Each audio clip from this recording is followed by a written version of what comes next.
자, 일단은 우리 저번에 이어서 그 하던 내용들에 대한 것들을 이제 좀 더 이어가서 해야 되잖아. 오늘은 근데 다른 것보다는 주제에 대한 이 연관성에 대한 부분들을 갖다가 우리가 수업을 할 거야. 그러니까 왜 어떤 주제가 던져지든지 간에 이 주제의 이 카테고리 안에서 절대 벗어날 수가 없어.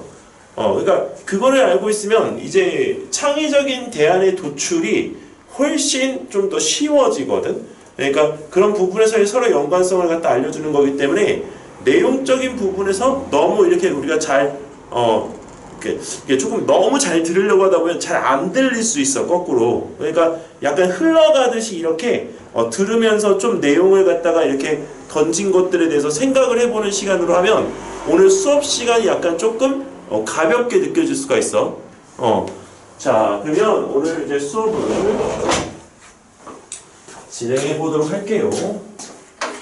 자, 일단은 우리가 맨 먼저 우리가 이제 저번 시간에 얘기했던 것처럼 그 자율주행 자동차에 관련되어진 내용들에 대한 부분을 먼저 이제 시작을 할게. 근데 이 자율주행 자동차에 관계되어진 부분들을 가지고 가다 보면 우리가 이제 꼭 미세먼지에 대한 부분의 얘기를 접근을 안 할 수가 없어. 자, 일단 저번 시간에 우리 한번 얘기했었잖아, 그치? 그 미세먼지가 제일 많이 발생되어지는 것이 어디라고? 도로에서 자동차가 멈출 때. 그렇지, 브레이크지. 그 브레이크를 갖다가 우리가 줄이기 위해서, 즉 밟는 횟수를 갖다가 줄이기 위해서 만든 게 자율주행 자동차, 그치? 그리고 자율주행 자동차의 그 시스템을 갖다가 위해서 우리가 전기 자동차라는 시스템이 필요한 거지. 자, 그리고 거기에서 전기 자동차에 관계되어진 전기 에너지의 활용 부분을 갖다가 하다 보면 우리가 꼭 등장하는 게 누가 있냐면 바로 신재생 에너지가 있어. 근데 그 신재생 에너지라고 하는 이 부분에 대한 것들을 이제 나열을 갖다가 하다 보면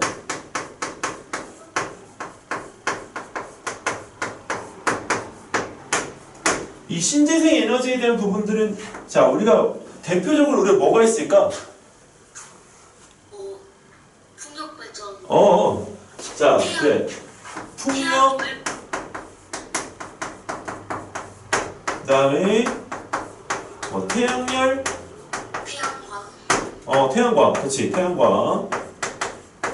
자, 그다음에 지열.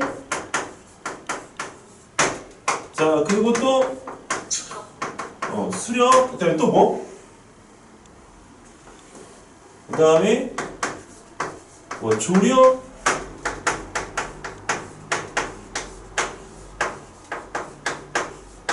자, 옥수수나 유채꽃에서 우리가 여기서 찾을 수 있는 바이오 연료 등등등등등이지.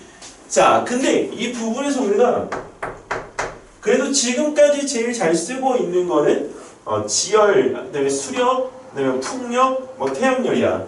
여기서 실제적으로 우리나라에서 조력은 실패했어. 우리나라 바다가 삼면이고 밀물과 썰물에 대한 이 부분에 들어오고 나감이 부드러움에도 불구하고 실패할 수밖에 없었던 이유는 그걸 만든 장치의 구조 때문에 그래. 선생님이 이 이야기부터 먼저 좀 해주면 우리나라에서 조력이라고 하는 이 부분에 대한 것을 할 수 있는 건 다른 나라보다 훨씬 월등히 많은 장점을 가지고 있어. 근데 이 많은 장점을 가지고 있는 이 부분이 왜 안 되느냐 하면은 이거 만든 장치의 구조를 갖다가 잠깐 살펴보면 그 터빈을 갖다가 자 이렇게 구조물로, 그러니까 여기는 이 부분이 다 뚫려 있어. 위아래 좌우가 다 뚫려 있는 이런 박스야. 그 박스에 우리가 터빈을 갖다가 자 이렇게 해서 두 개를 갖다가 넣어놓았어. 예를 들면 자, 근데 이 부분에서 우리가 얘를 일정 높이에다가 우리가 세우기 위해서는 바다의 대륙붕이나 아니면 바다에 있는 땅 위에다가 이 부분을 갖다가 세워야 되기 때문에 실제 여기서 이렇게 되어져 있는 기둥을 갖다가 우리가 만들어야 돼. 이 기둥을 갖다가 우리가 널 잘 알고 있는 단어인 바로 보라고 표현해요. 보. 자, 근데 왜 우리가 낙동강 때문에 우리가 보를 치워야 됩니다 이런 얘기 하잖아. 막아놓은 이 구조물을 갖다 치워야 된다는 얘기를 우리가 받아들이면 좀 더 쉬워. 자, 그런데 파도가 여기서 이제 이렇게 밀려오다 보면 그 파도가 이 터빈하고 우리가 맞닥뜨려서 터빈을 윙 돌려줘야 되는데 그 터빈이 우리가 여기 있는 파도를 맞닥뜨리기 전에 파도가 어디에 우리가 먼저 부딪히냐면 여기는 이 기둥에 먼저 부딪히는 거야. 그러니까 여기 있는 이 부분에서 우리가 파도가 밀려오다가 만약에 선생님한테 이게 힘이 와. 근데 나한테 직접으로 꽝 하고 아플 텐데 여기서 퉁퉁 하면 그 강도가 어떻게 되겠어? 조금 줄어들어. 그러니까 이 전기를 생산해내는 데 있어서는 불리한 거지. 그래서 이 부분에 대한 거를 자, 우리가 하다가 보니까 이제 실질적으로 우리가 조력 발전은 우리가 많은 전기를 생산해내기가 힘든 거야. 그래서 이 부분에 대한 것들이 실패로 끝났고 이 장치들은 바다에 그대로 들어가 있어서 오히려 오염을 갖다가 일으키는 물질이 돼버린 거지. 안 좋은 거야, 안 좋은 거. 자, 그런데 여기서 이 조력 발전에 대한 이 부분을 선생님이 아시는 와이즈만 원장님이 이거에 대한 특허권을 갖다가 하나 만들어냈는데 그 특허권에 대한 이야기를 선생님이 좀 해줄게. 여기 서울은 아니고 저쪽에 다른 곳에 계신 와이즈만 원장님인데 그 원장님이 그 농기계나 이런 것들을 갖다가 지금 개발해서 한 47개국을 돌아다니면서 지금 그 기계들을 갖다 팔고 있어. 발명가야. 대박이야. 학원은 저쪽에다 이렇게 치워놓고 그거 사업하러 다니고 있어 지금. 자, 근데 이제 그 부분에서 어떻게 이걸 갖다 개발을 했냐면 이 보가 불편해지니까 먼저 터빈이 돌아가는 데 있어가지고 이 바닷물을 갖다 맞닥뜨려야 되잖아. 자, 그래서 터빈이 움직이는 데 있어가지고 자유롭게 해줬어. 어떻게 자유롭게 해줬냐면 보는 자 이렇게 양쪽에다가 놓고 자 그리고 여기는 이 부분이 우리가 이렇게 터빈을 이렇게 해서 마치 그네처럼 왔다 갔다 하면서 여기서 우리가 이쪽으로 물이 밀려올 때는 자 이쪽에 가서 계속 돌아가고 그지?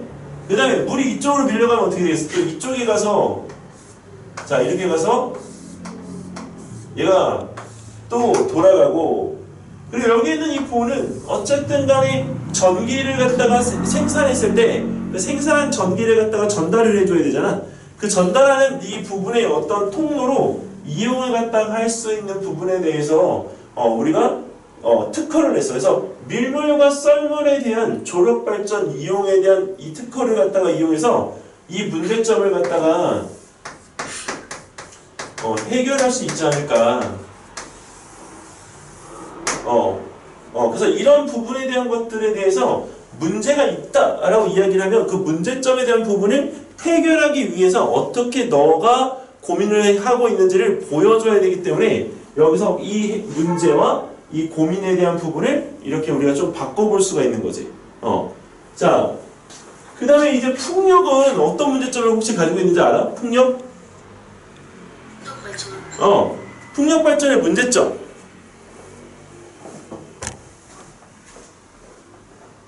지속 가능이 어렵다.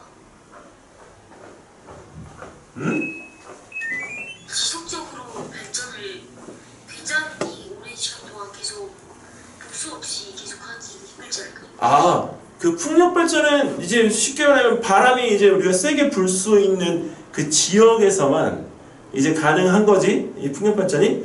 근데 이 풍력 발전의 장점도 있지만 단점이 뭐냐면 소리가 너무 크게 들려. 그래서 이 풍력 발전은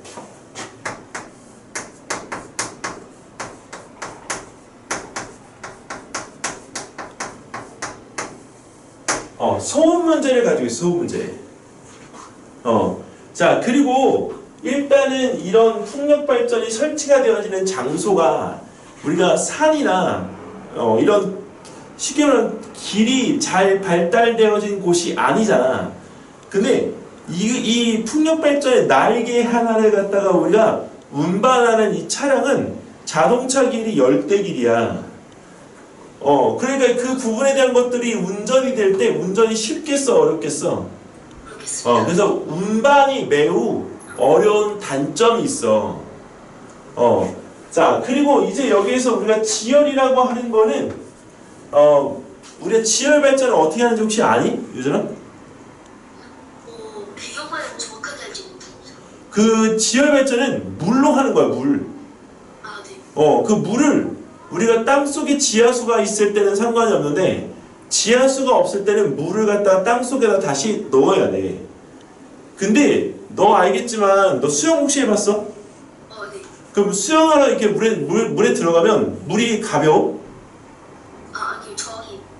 물이 그치? 물이 위에서 누르고 있기 때문에 내가 밑에서부터 위로 올라갈 때 상당히 힘이 들어. 그래서 우리가 그 10m 깊이에 들어가지 말라고 하는 거야. 10m 깊이에 들어가게 되면 물기둥 약 10m는 1기압에 해당되기 때문에 위에 원래 누르던 1기압이 있지? 그 다음에 또 물에 가는 1기압이 있지? 그게 2기압이잖아. 그러면 이제 어린이 같은 경우에는 2기압으로 누르고 있는 그 물을 이기고 헤엄쳐서 올라올 수가 없어. 그럼 그냥 빠져 죽는 거야. 그렇기 때문에 우리가 10m 깊이에 우리가 들어가지 말라고 하는 거거든. 왜 바다에도 자, 우리가 어느 정도 깊이까지는 들어가지 마세요 이렇게 얘기하거든. 그게 몇 미터냐면 25m야. 자, 우리가 아까 10m가 1기압이면 25m는 몇 기압이니? 쉽게 말하면 2.5. 근데 거기에 우리가 원래 가지고 있던 1기압이 있지? 3.5기압. 그래, 거의 3.5기압. 근데 그걸 이기고 올라와야 되는데 그게 쉽겠어? 아니요. 그리고 우리가 여기서 제일 많이 내려가는 사람은 한 3, 40m까지 내려간단 말이야.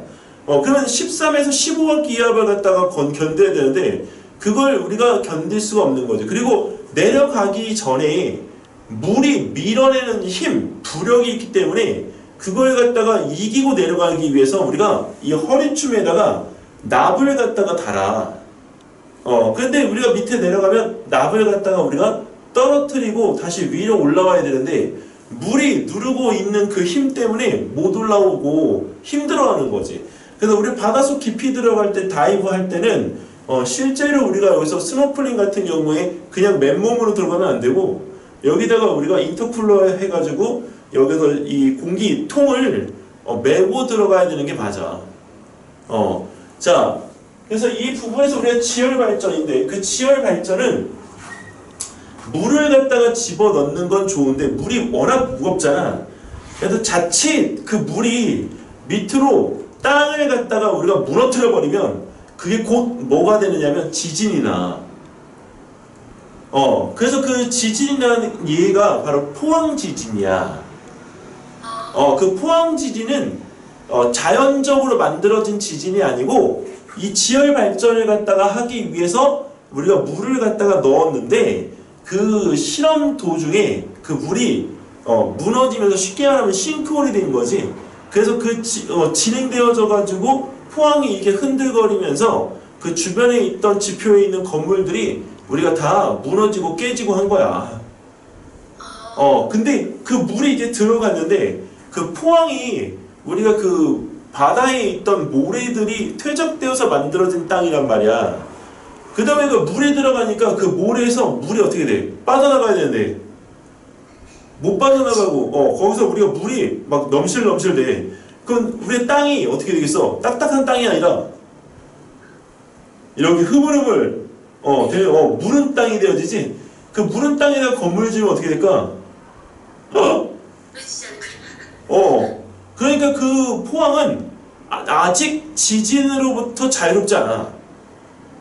이제 그걸 갖다가 우리가 뭐라고 하냐면 토양이 물처럼 바뀌었어. 그거를 우리가 토양의 액상화라고 얘기해.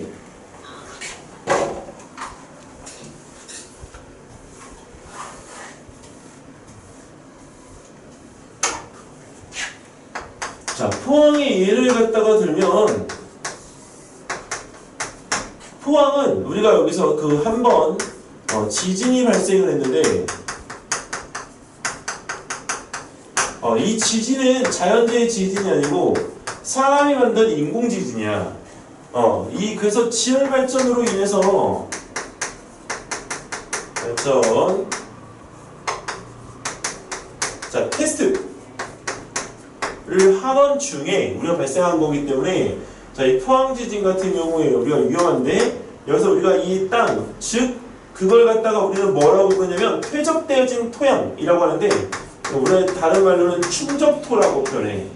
자, 이 충적토, 즉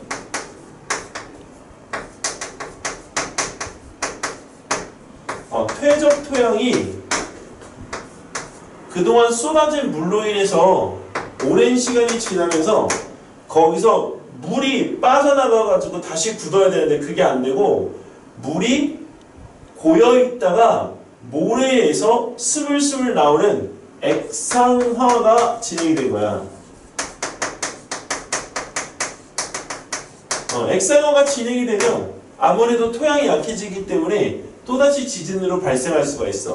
자, 그럼 이 지열 발전은 그런 부분에 있어가지고 우리가 인공 지진이 발생할 수 있는 위험성이 있는 거지.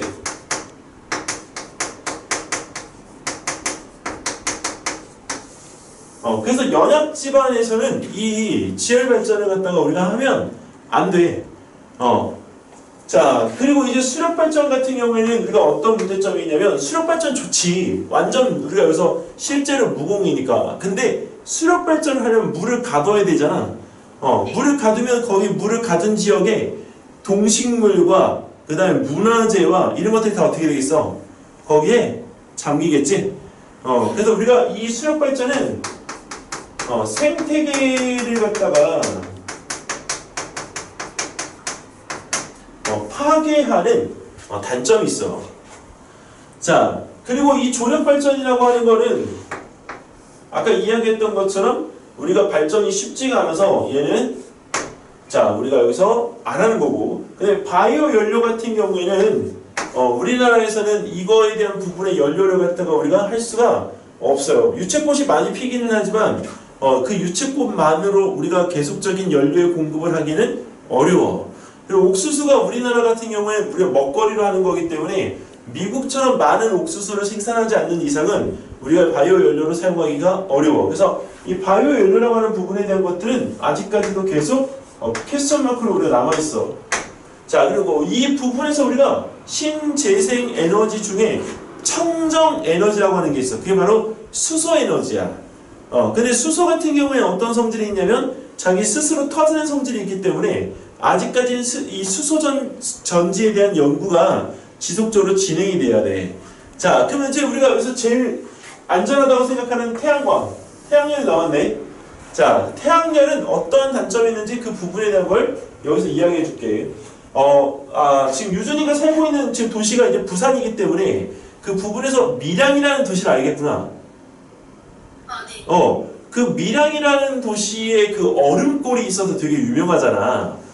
근데 그 도시에서 우리가 한 가지 그 사건이 있었어. 어떤 사건이냐면 바로 배나무를 키우는 과수원의 배나무가 다 말라 죽은 거지. 근데 이 배나무 그 주변에 우리가 뭐가 있었냐면 바로 태양광을 여러 장 설치해 놓고 집단으로 그 발전을 하는 태양광 밭이 있었어. 왜 우리가 산 같은 데 가면 여기서 우리가 산 꼭대기부터 밑에까지 태양광 발전을 갖다 쩌르르르 배열해 놓잖아. 그런 것처럼 밭에다가 이 농작물을 키우는 게 아니라 이 태양광을 받아서 발전을 갖다가 할 수 있도록 태양광 지별판을 갖다 설치해 놓은 거야. 근데 이 과수원이 이렇게 돼 있고 여기서 우리가 태양광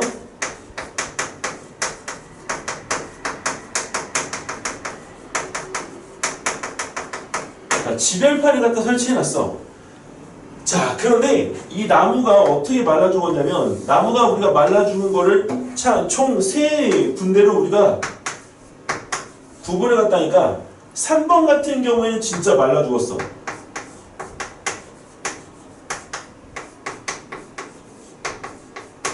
자, 근데 이 태양광 지별판이 있는 곳으로부터 조금 떨어진 2번의 위치에서는 뿌리에 곰팡이가 생겼어.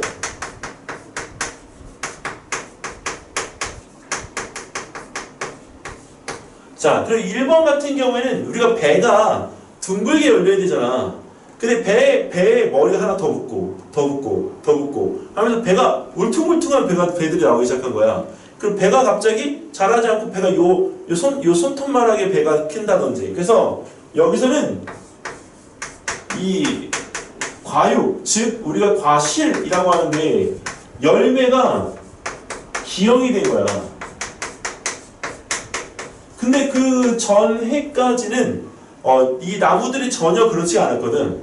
그러니까 배를 갖다가 키우던 주인이 자 이상하다고 생각을 갖다 했겠지. 그래서 왜 그런지 조사를 갖다 해보니까 이 태양광 지별판을 갖다가 설치한 이후로 배가 상태가 온전하지 않은 거지. 그래서 이 배 과수원의 주인이 한국전력을 대상으로 소송을 걸었어. 근데 어떻게 됐느냐? 이겼어.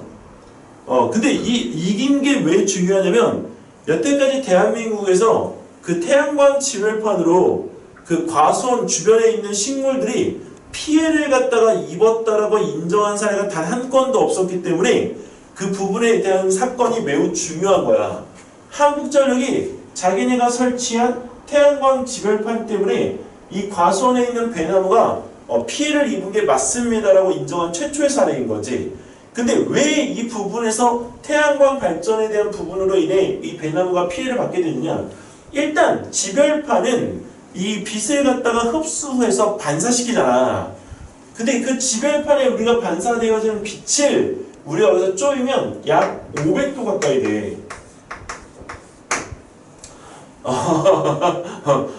그 집 혹시 근처의 집에 태양광 발전한다고 약간 이렇게 안테나처럼 이렇게 해서 나와 있는 태양열 그 광을 모아주는 장치가 있거든? 그거 만지면 안 돼. 그거 500도야, 500도. 턱 잡으면 이렇게 된다니까? 자, 그리고 여기에서 이 500도의 이 말고 얘가 전기를 생산하잖아. 그러면 전기를 생산할 때 그 부분의 자석의 힘은 우리가 같이 생성되거든? 그게 바로 전자석이잖아. 그게 바로 전자기파잖아. 그 전자기파에 의한 여기서 우리가 이 나무들이 이렇게 영향을 받지 않았나. 그래서 그거에 대한 부분으로 소송을 걸었는데 이겼어. 유진이가 지금 이제 그 집이나 학교에서 놀 때 우리 철탑이라고 해서 우리가 발전소로부터 오는 전기를 갖다가 보내주는 철탑 같은 거 있지? 그 본 적 있어?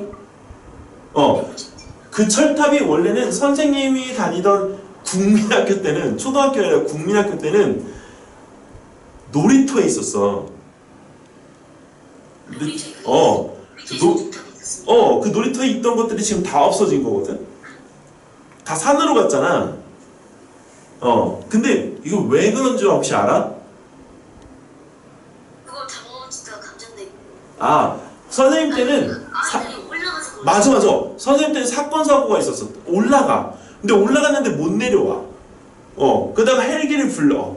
그 헬기 타고 내려와. 근데 그거보다 더 위험한 거는 바로 미국에서 있었던 한 사건 때문인데, 미국에 가면 텍사스 주라고 하는 데가 있어. 그 텍사스 주에 가면, 이거 선생님 그냥 전봇대 형태로 그릴게요.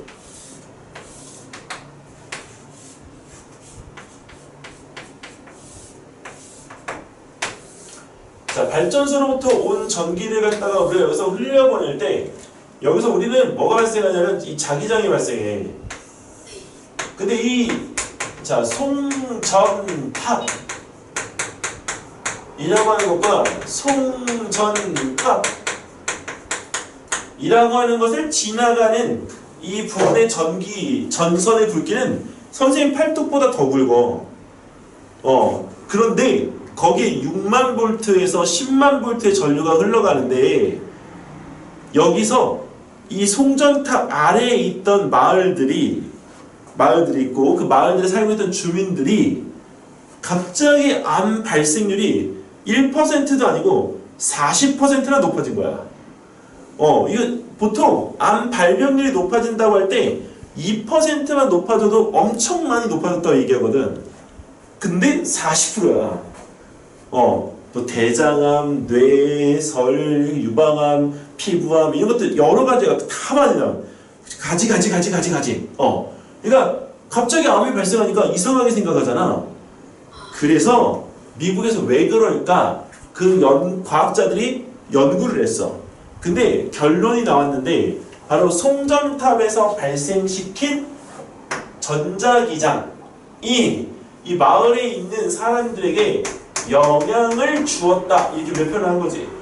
그래서 그것 때문에 이 송전탑을 갖다가 마을 주변에 우리가 설치하지 못하도록 한 거야.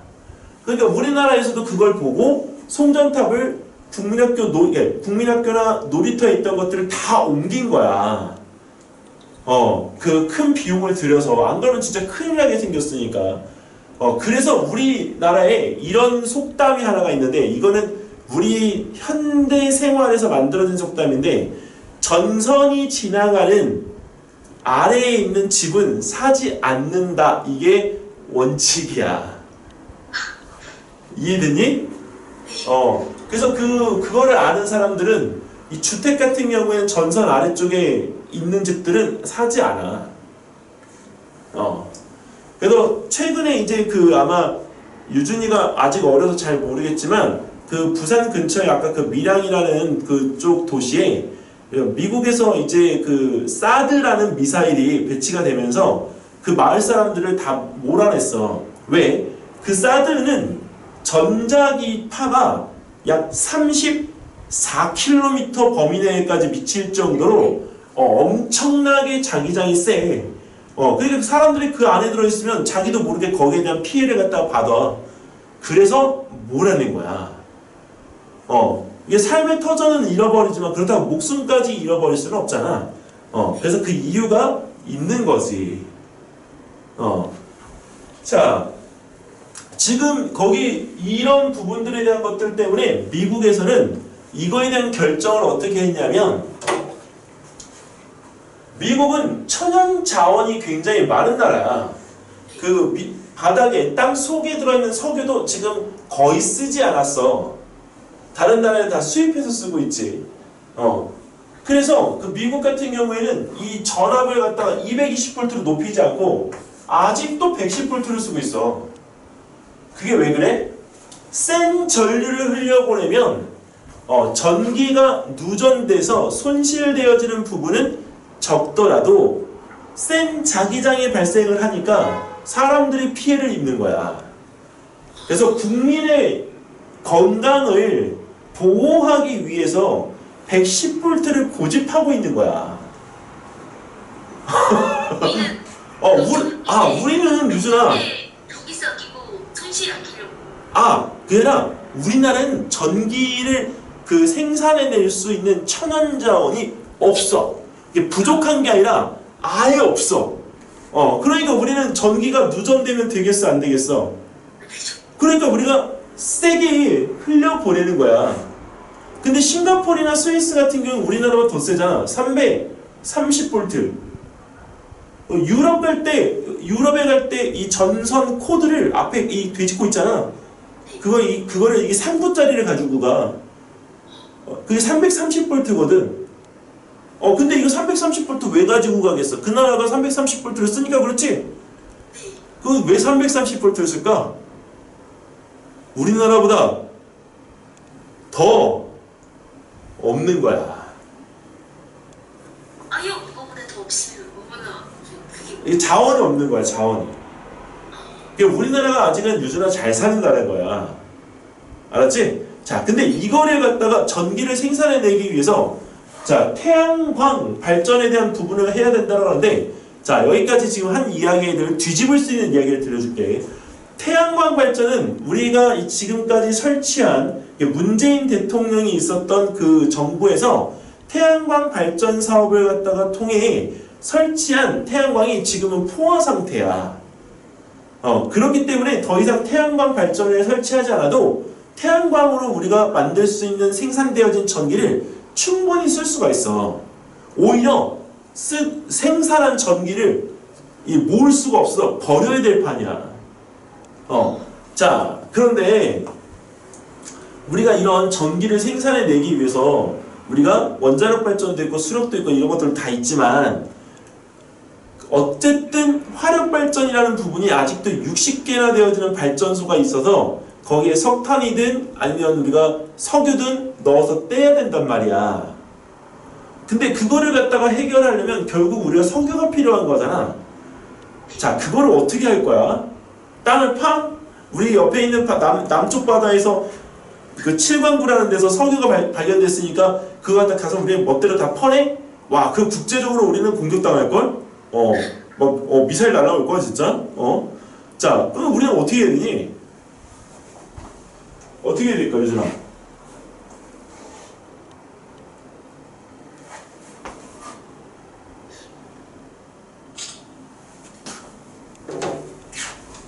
어떻게 할까요?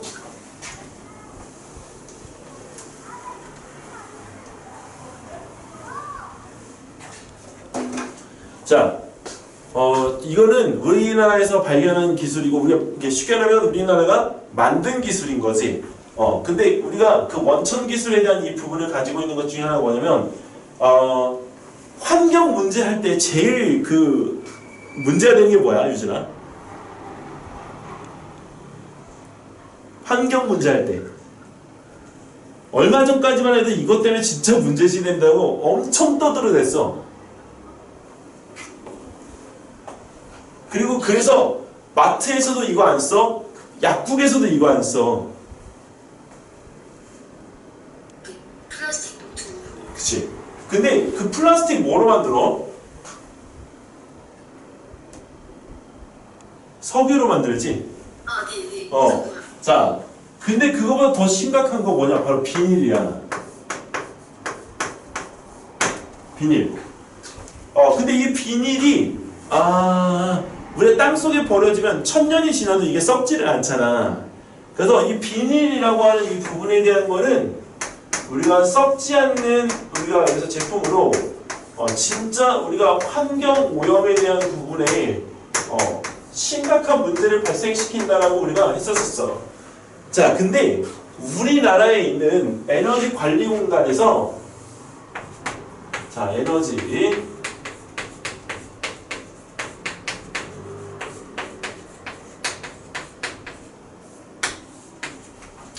자, 비닐이 우리가 가볍지만 1톤이나 되어지는 1000kg이지. 그 1000kg의 비닐을 우리가 이용해서 얼마? 680리터의 기름을 갖다가 생산해낼 수 있는 방법을 개발했어. 오. 자, 근데 680리터의 중진류라고 하는 거는 우리가 그 석유의 가장 기본적인 원단계야.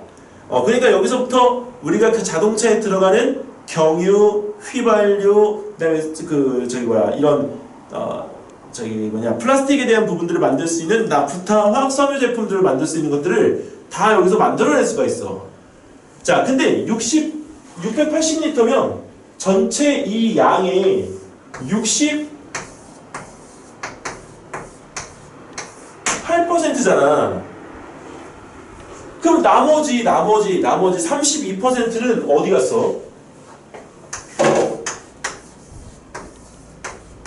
32%는 이 680리터의 기름으로 다시 돌리는 데 있어가지고 우리가 그냥 돌려?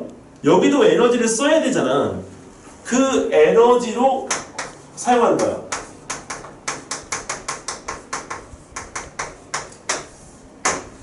그럼 에너지로 사용하게 되면 여기 있는 이 부분에서 우리가 버려지는 에너지가 있을까 없을까? 없어. 자, 근데 와 유준아 여기서 우리가 이 비닐을 갖다가 기름으로 바꿀 수 있다? 아 이거는 어디서 우리가 이렇게 생각을 해낸 거냐면 그 노벨상 대회가 있잖아. 근데 노벨상 우리가 대회 말고 그 반대되어지는 대회도 있지. 이그노벨 대회라고. 거기서 이스라엘 과학자 2명이 삶은 달걀을 날달걀로 바꿀 수 있는 방법을 제시했어. 그게 가능합니까? 선생님도 듣고 진짜 눈이 이렇게 커져가지고 엄청 놀랐었어. 근데 가능하더라고. 노른자하고 흰자까지 완벽하게 분리는 해내지는 못하지만 달걀이 풀어진 상태로 원래대로 되돌릴 수가 있더라. 진짜 놀라웠어. 그 생각이 뭐 어떤 생각이었냐.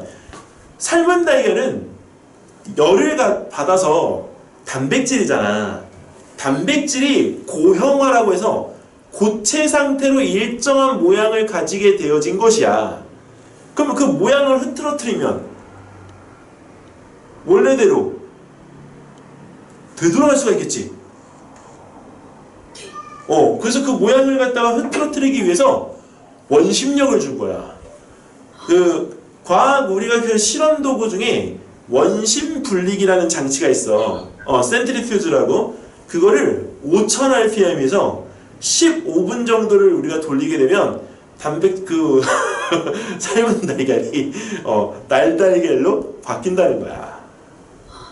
진짜 누가 그런 액션을 누가 해봤겠냐고. 와 근데 대박이지.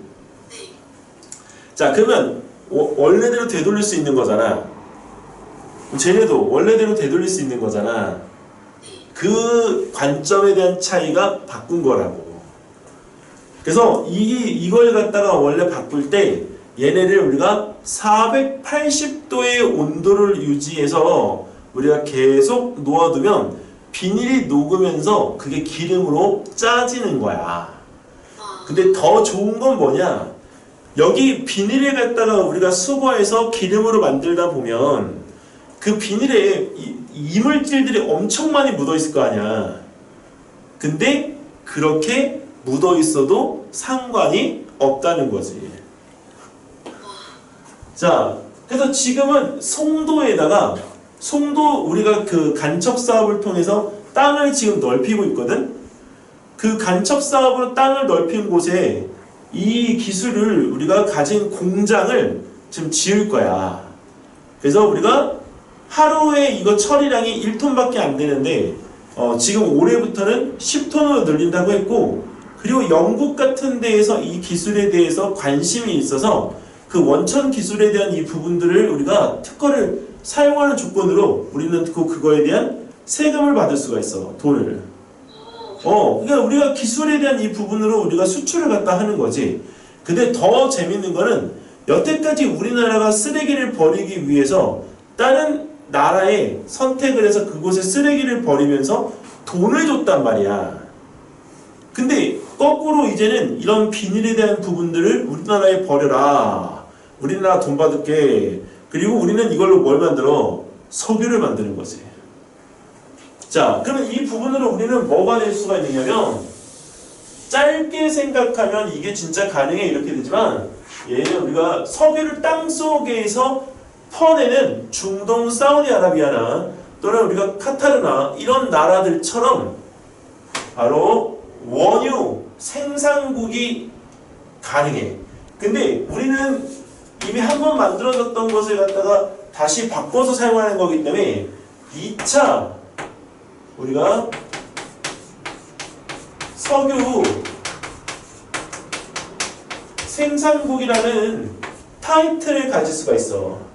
그리고 이 2차 석유 생산국이라는 타이틀과 우리가 이 사우디아라비아나 카타르 같은 경우에는 원유를 퍼 올리긴 하지만 그걸 가공은 못해. 그래서 그 가공하는 기술이 전 세계에서 가장 잘하는 나라가 우리나라야. 그래서 석유 가공 산업에 대한 이 부분까지 하게 되면 우리는 제품에 대한 부분들을 원료 전체적인 부분에서 우리가 이렇게 너무 힘들어하지 않고 얻어낼 수가 있어. 그래서 아까 우리가 이런 비닐에 대한 환경 오염 문제에 대한 부분들을 간단하게 우리가 가열해서 어느 일정 온도에 대한 부분을 유지해 주기만 하면 중진류로 바꿔서 2차 석유 생산국이 되어지면서 우리가 에너지를 확보할 수 있는 수단이 많아지게끔 되어지는 거지. 자, 그러면 이제 이런 것들에 대한 부분들을 개발해 갔다가 하면 아까 우리가 이야기했던 스티로폼이나 플라스틱 같은 것들도 다시 원래대로 바꿀 수가 있겠지?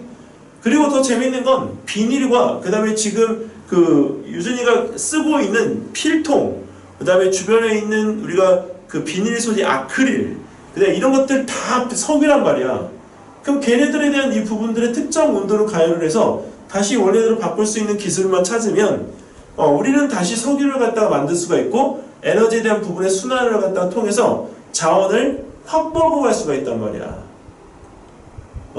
그래서 이 자원의 활용 기술에 대한 이 부분들은 매우 중요해. 자, 여기 이해됐어요? 네.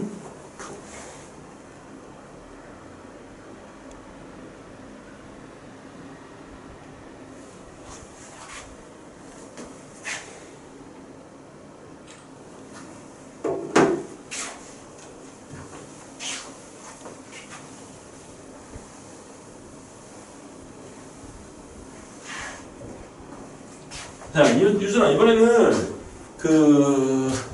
미세먼지에 대한 부분에 대해서 이야기를 갖다 해줄게.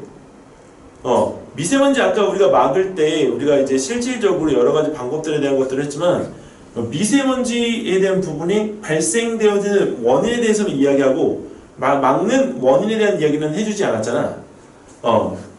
미세먼지 우리 국내에서 발생되어지는 것들은 이제 실질적으로 암모니아하고 결합했을 때 위험 물질이 되기 때문에 이제 그 암모니아 해결 방법에 대한 부분들까지 얘기를 해야 되는데 일단은 우리나라에서 봄과 우리가 가을철에 제일 우리나라를 괴롭히는 게 누구야? 가을철 태풍? 태풍? 그 다음에 또 가을철. 봄. 황사. 황사가 이렇게 오지? 네. 자, 이게 왜 이렇게 오냐면 이렇게 우리가 바람이 불어오는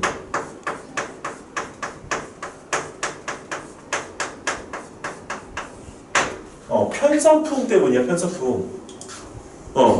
근데 이 편서풍이라고 하는 이 부분에서 우리가 이 황사가 발생하게 되어진 이유부터 좀 따져야 되는데 황사가 왜 더 심해졌는지 혹시 알아? 중국의 이 남부지방은 우리가 농업지대란 말이야. 아니 농업지대면 우리가 거기서 이런 벼농사를 짓기 때문에 물이 많아서 날릴 먼지가 없단 말이야. 근데 왜 이렇게 우리가 황사가 많아지는 걸까? 중국의 다른 지방에서 공원이나 이런. 그래, 중국이 그러니까 몽골에서부터 불어온 모래먼지가 너희 나라로 가는 거야 이렇게 얘기하는 거지. 근데 몽골은 어디 있어? 위쪽에 있잖아. 말이 안 되는 거지. 자, 그리고 그 부분에서 이 황사가 중국 거다라고 하는 거를 밝혀낸 직접적인 근거는 이 황사, 미세먼지가 섞여 있는 이 황사 속에 농약 성분이 포함되어져 있었던 거야. 근데 그 농약 성분이 이름이 뭐냐면 DDT라는 우리가 농약인데 그 DDT를 중국은 아직까지 우리가 사용하고 있지만 이 DDT를 우리나라는 1990년대 이전에 완전 규제했어. 왜냐면 이 DDT라고 하는 거에 대한 부분을 갖다가 우리가 여기 맞으면 사람 몸이 이렇게 꼬여 이렇게. 그렇기 때문에 이 DDT 농약을 갖다 사용하지 않고 있거든. 근데 우리나라에 DDT가 발견됐다고 하는 건 농약이 어딘가를 타고 넘어온 거지. 그게 바로 중국인 거야. 그래서 중국발 황사라는 것에 대한 부분을 밝혀낸 거지. 근데 왜 이렇게 됐느냐? 최근에 더 심해진 이유는 중국의 여기 무슨 댐이냐면 양쯔강이라는 댐이 있어. 근데 양쯔강을 막아버렸어. 양쯔강을 막았어. 중국에 만리장성 댐이라는 샨사 댐이 있어. 샨사 댐.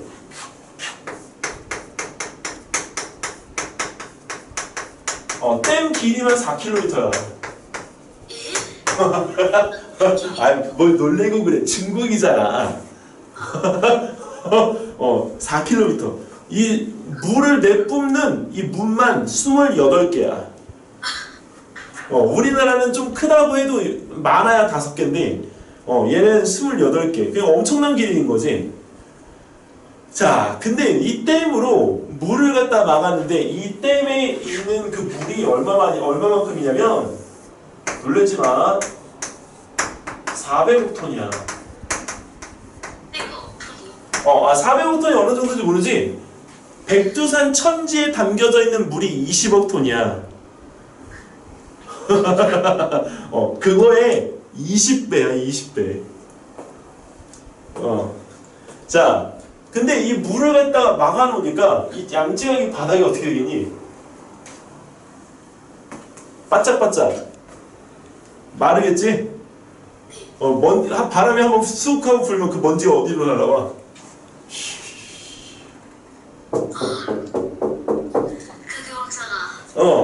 그래서 모래먼지가 많은 거야. 자, 근데 이 모래먼지가 우리나라로 날아오는 것 때문에 우리나라에 하나 비상 상황이 생겼어. 뭐 때문에 뭐가 생겼냐면, 원래 양쯔강, 우리가 이 바다에서, 육지에서부터 바다로 흘러들는 강이 그 바다에 녹아져 있는 염류라고 해서 짠 성분, 쓴 성분 이런 것들을 갖다가 우리가 만들 수 있는 물질들을 넣어줬었는데, 물이 흘러 들어오지 않으니까 이 서해 바다가 어떻게 되겠어?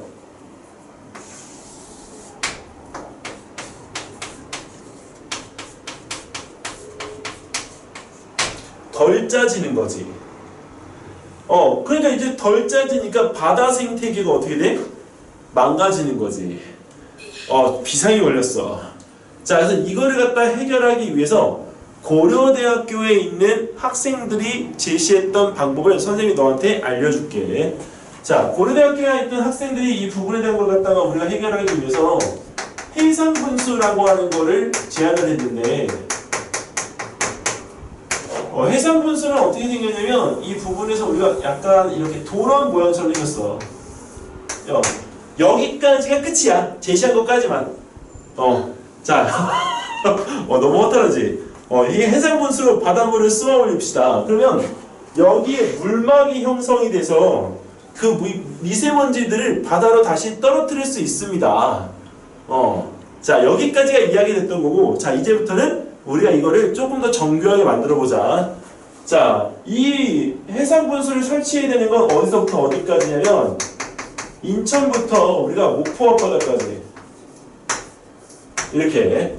자, 얼마나 되냐면, 이거 잘 안 보이니? 유준아, 혹시?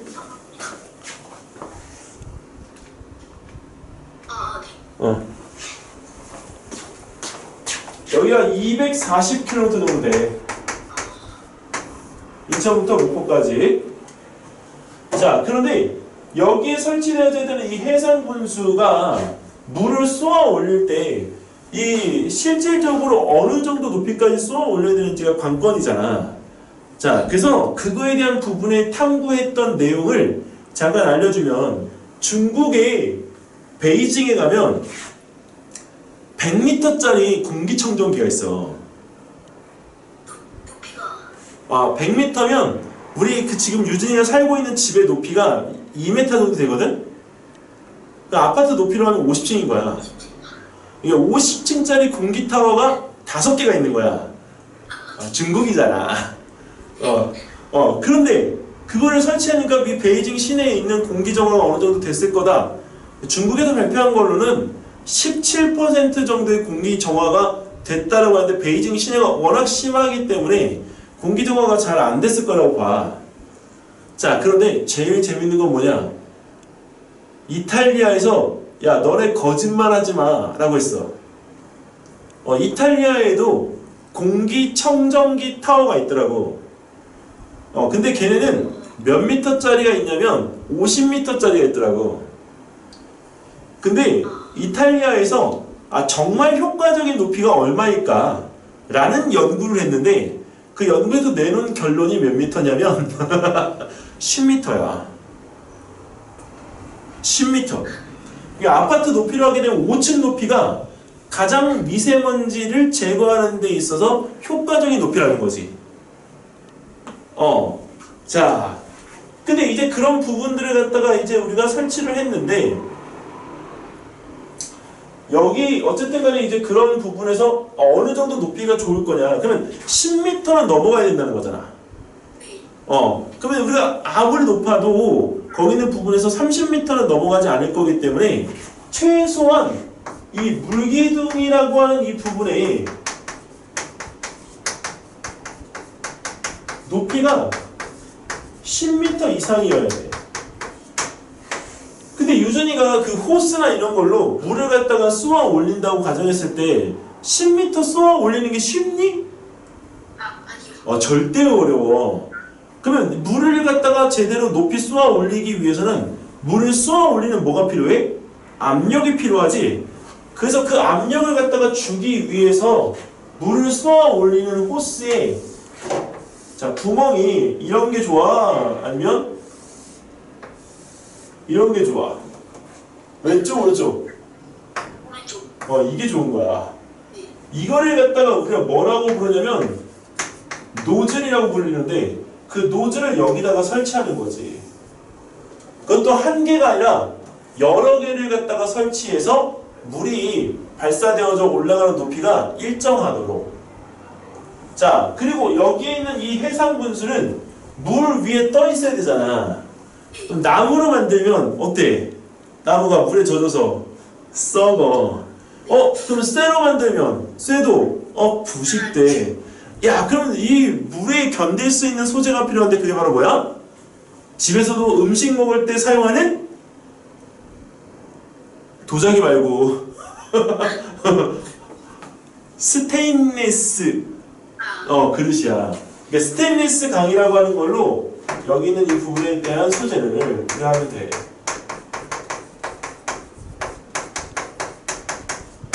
자, 그럼 물에 뜨고 이제 여기 있는 이 부분에서 우리가 노즐까지 설치를 했어. 자, 근데 얘가 한 곳에서만 있다가 보면 미세먼지가 오는 경로가 또 달라질 수가 있고 그 위치를 갖다가 여러 번 반복해서 잡아야 될 때 우리가 사용할 수 없기 때문에 여기다가 바로 뭘 설치하냐면 이 해상 분수를 갖다가 우리가 드론으로 만드는 거야. 그리고 이 부분에 드론의 에너지원을 갖다가 자동적으로 공급하기 위해서 여기다가 바로 태양열 발전을 갖다가 설치하는데 이 부분이 태양열 발전을 하기 위해서 자, 우리가 오픈되어질 때는 이렇게 이 형태대로 이게 열려서 태양열 발전을 갖다가 우리가 해서 필요로 하는 에너지를 갖다가 축전할 수 있도록 유도해 주는 거지.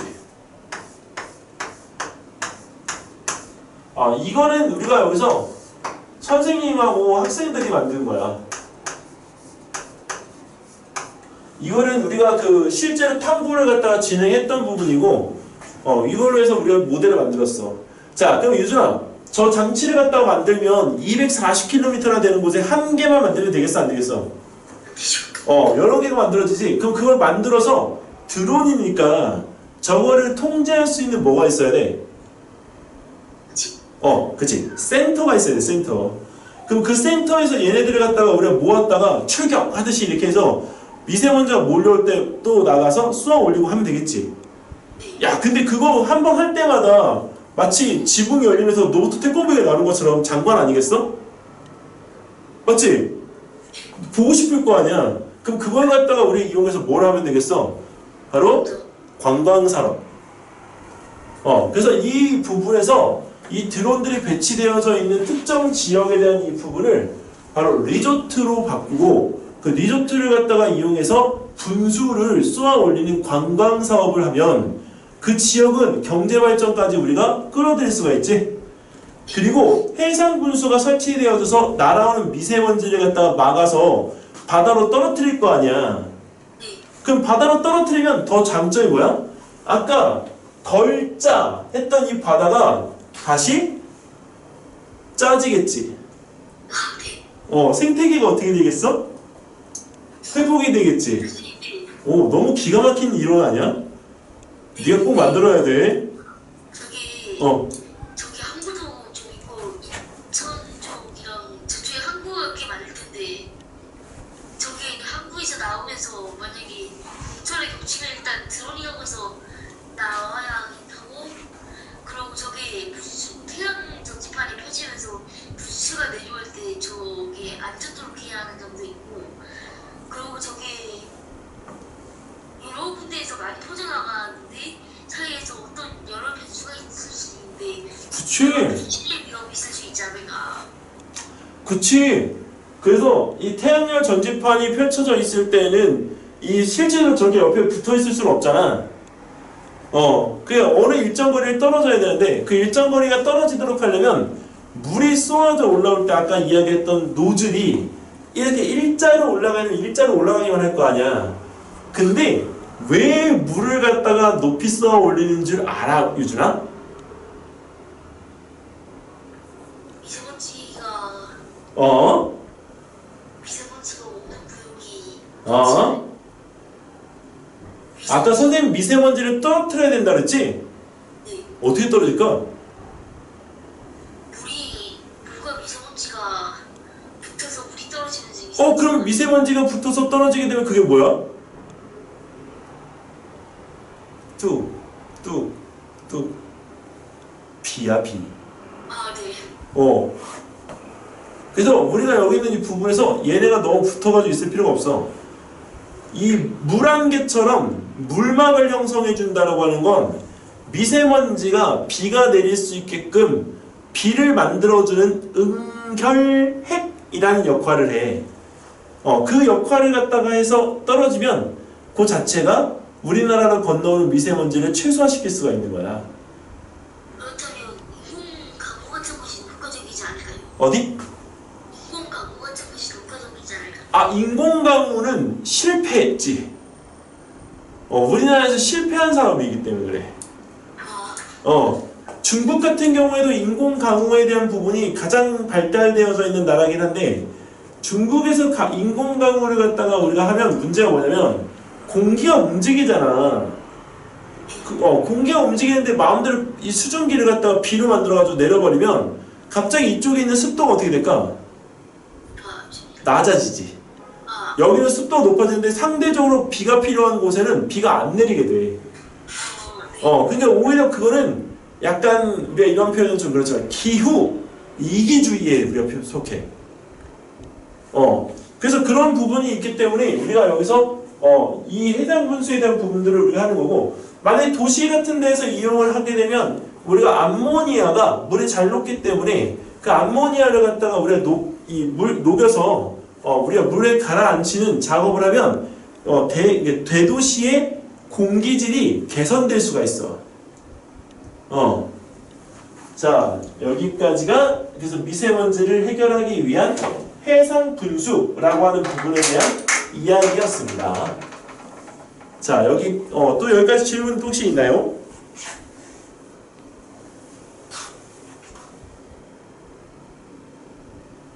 그러면 중국이 양치강에 저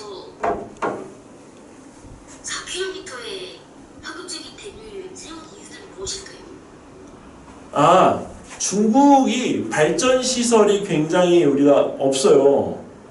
그래서 중국은 남부지방에 있는 그 전력의 공급을 갖다가 해야 돼. 중국 사람들은 중국 정부가 무서워하잖아. 왜냐면 중국 사람들 인구가 워낙 많기 때문에 중국은 자기네들이 만약에 불편함을 겪는다라고 한다면 언제든지 그 폭동을 일으킬 수가 있어.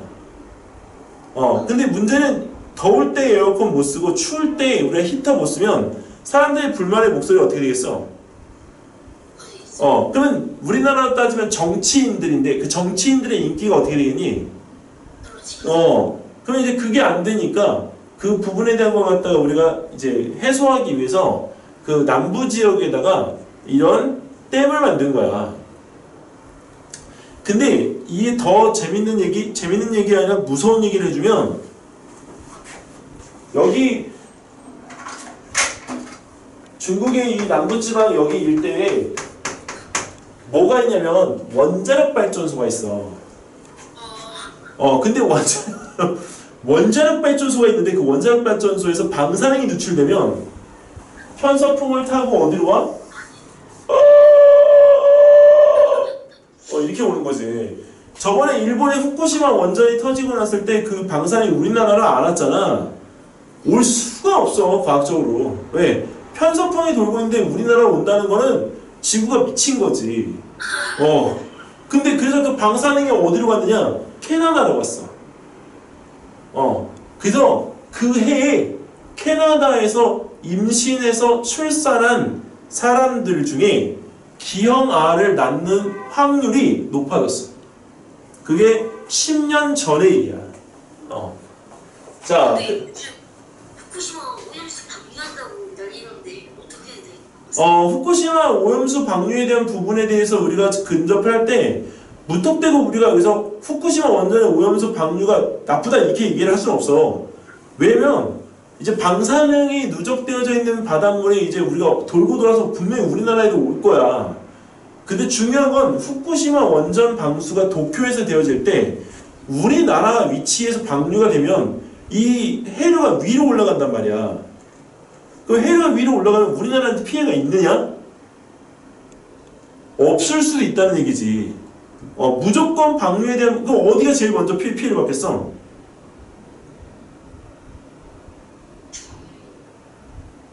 러시아? 중국은 아니지. 러시아? 북한? 자, 근데 왜 우리나라에서 그거에 대한 부분을 떠들어대느냐? 바로 울릉도 때문이야. 독도하고 울릉도. 왜? 북쪽에서 내려오는 해류가, 그 다음에 남쪽에서 올라가는 해류가 떡하니 만나는 데가 울릉도야.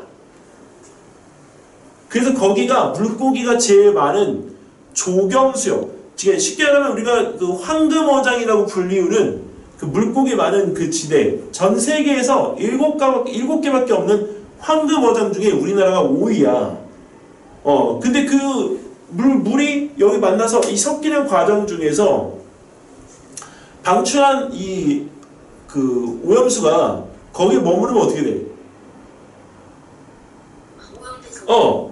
그러면 그거에 대한 부분에 영향을 직접적으로 받는 나라가 어디가 되는 거야? 우리나라가 되는 거야. 그래서 그거에 대한 이야기를 할 때는 북쪽과 남쪽에서 해류에 대한 언급을 먼저 하고 그 해류에 대한 부분이 만나는 곳이 우리나라 울릉도와 독도 부근이기 때문에 그게 문제가 되는 거다. 해양 오염수에 대한 부분이 문제가 되는 게 왜 문제가 될까라고 했을 때 이유도 모르고 무조건 방사능에 대한 오염수니까 문제가 되니까 일본은 나빠 이렇게 얘기하는 것보다 해류가 중첩되어지는 지역에다가 방류해서 그 피해를 우리나라가 받을 수가 있기 때문에 일본의 행동이 잘못된 거다 이렇게 얘기하는 거하고 완전 다른 거지. 그래서 우리가 과학이 필요한 거야. 그 부연 설명을 하기 위해서. 오케이? 그 해양 오염수는 이번에 인천 지역에 있는 중학교 과학 토론 주제로 나왔어. 그거 선생님 그 영재원 TV 영상에 보면 너 지금 올려줬던 그 과학 대치 MSG 영재 교육에 보면 인천시 주제에 대한 부분이 언급이 되어 있어. 자.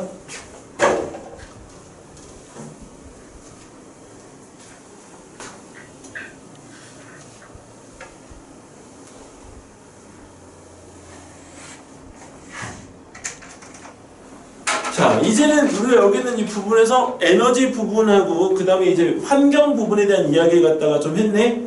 자, 이제는 우리가 무엇을 갖다가 할 거냐면 식량. 자, 에너지도 좋고 그 다음에 식량도 좋은데, 자, 일단은 여기 있는 이 부분에서 우리가 이 식량에 대한 부분에 언급을 갖다가 할 때는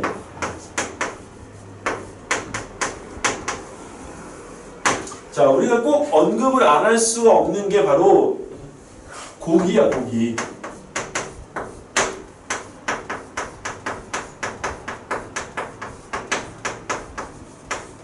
자, 단백질. 우리가 고기의 공급이 아니라 선생님은 단백질 확보라고 얘기를 하는데, 자, 우리가 이 고기를 갖다가 먹을 때 고기에 대한 이 부분은 소나, 자, 돼지나, 닭이나, 그다음에 우리가 생선과 같은 것들, 등등등이 있겠지? 자, 근데 이런 부분에 대한 것들을 갖다 우리가 먹는데, 소하고 돼지 같은 경우에는 우리가 가장 많이 먹는 고기 중에 우리가 하나잖아. 요새는 우리가 닭이 많이 먹기도 하지만, 자, 근데 소를 갖다가 많이 먹는데 소를 많이 길러내는 데 있어도 문제가 되지. 왜? 소는 위가 4개이기 때문에 소방기라고 메테인 가스를 갖다 방출하는 게 전체 메테인 가스 방출량의 얼마? 16%인가 그래. 근데 그러면 소를 갖다가 어떻게 해야 되는 거야? 소 방귀 끼지 말라고 맨날 이렇게 하지마! 하지마! 하지마! 아니면 거기 똥꼬에다가 찌우 끼워놔? 어떻게 해야 될까, 유준아? 소의 번식량을 줄여서. 야, 거짓말하네. 너 소고기 먹을 거잖아. 야, 소의 번식력을, 소고기는 안 좋아해가지고. 하여튼 먹잖아. 근데 소고기를 안 좋아하는데 소고기를 갖다 먹는다. 근데 다른 사람들은 너처럼 안 그럴걸? 소면 와 하면서 먹을걸? 자, 그러면 그 소에 대한 이 공급량이 그만큼 어떻게 되겠어? 더 늘어나겠지? 그럼 소를 갖다가 어떻게 없앨 수는 없잖아. 인구수는 더 늘어날 테고 너처럼 이제 선생님 나이 때는 솔직히 고기를 많이 안 먹게 되더라고. 근데 이 어릴 때는 소를 더 많이 먹기 때문에 소를 좋아하는 사람들이 더 많아질 거란 말이지. 인구수가 늘어날 거기 때문에. 그럼 어떻게 고기를 먹는데? 메탄가스를 사용해서 발전이라. 소 방귀를 갖다가 우리가 모아서 그 메테인을 갖다가 에너지를 활용하는 기술. 좋아. 자, 소방귀. 그 모으는 거를 갖다가 우리가 두 글자로 포집이라고 해. 포집. 포집해서 이 부분에 대한 거를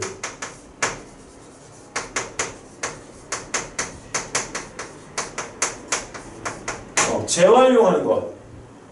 좋아. 자, 근데 선생님은 여기서 소를 갖다가 분해시키겠어. 소를 분해할 거야. 왜? 소의 위를 4개에서 1개를 줄여버릴 거야. 그러려면 우리가 뭐가 필요하냐? 바로 유전자 조작 기술이 필요해.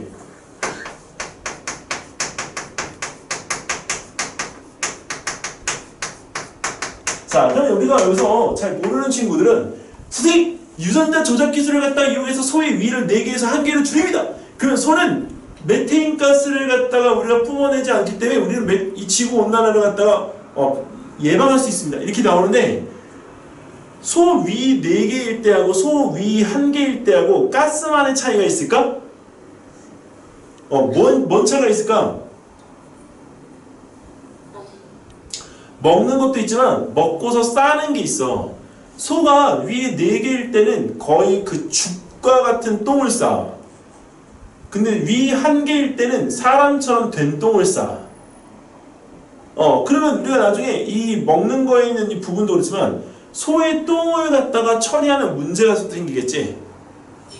그래서 그런 부분에까지 해결에 대한 것들을 이야기해야 돼. 아까 그러면 소 메테인 가스를 갖다가 우리가 에너지 활용했던 것처럼 소의 그 변을 갖다가 이용해서 퇴비를 만든다든지 아니면 다른 걸 우리가 전환해서 쓸 수 있는 것들을 활용해서 소의 가치를 높이는 게 우리가 여기서 효과야.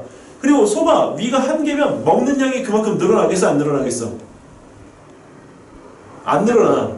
그래서 거기에다가 우리가 뭐를 갖다가 우리가 해야 되냐면 바로 돼지 유전자를 갖다가 우리가 사오면 좀 더 효과적일 수 있어. 유준아, 너 혹시 근육돼지 들어봤어? 아니요. 이거 보고 놀래지 마.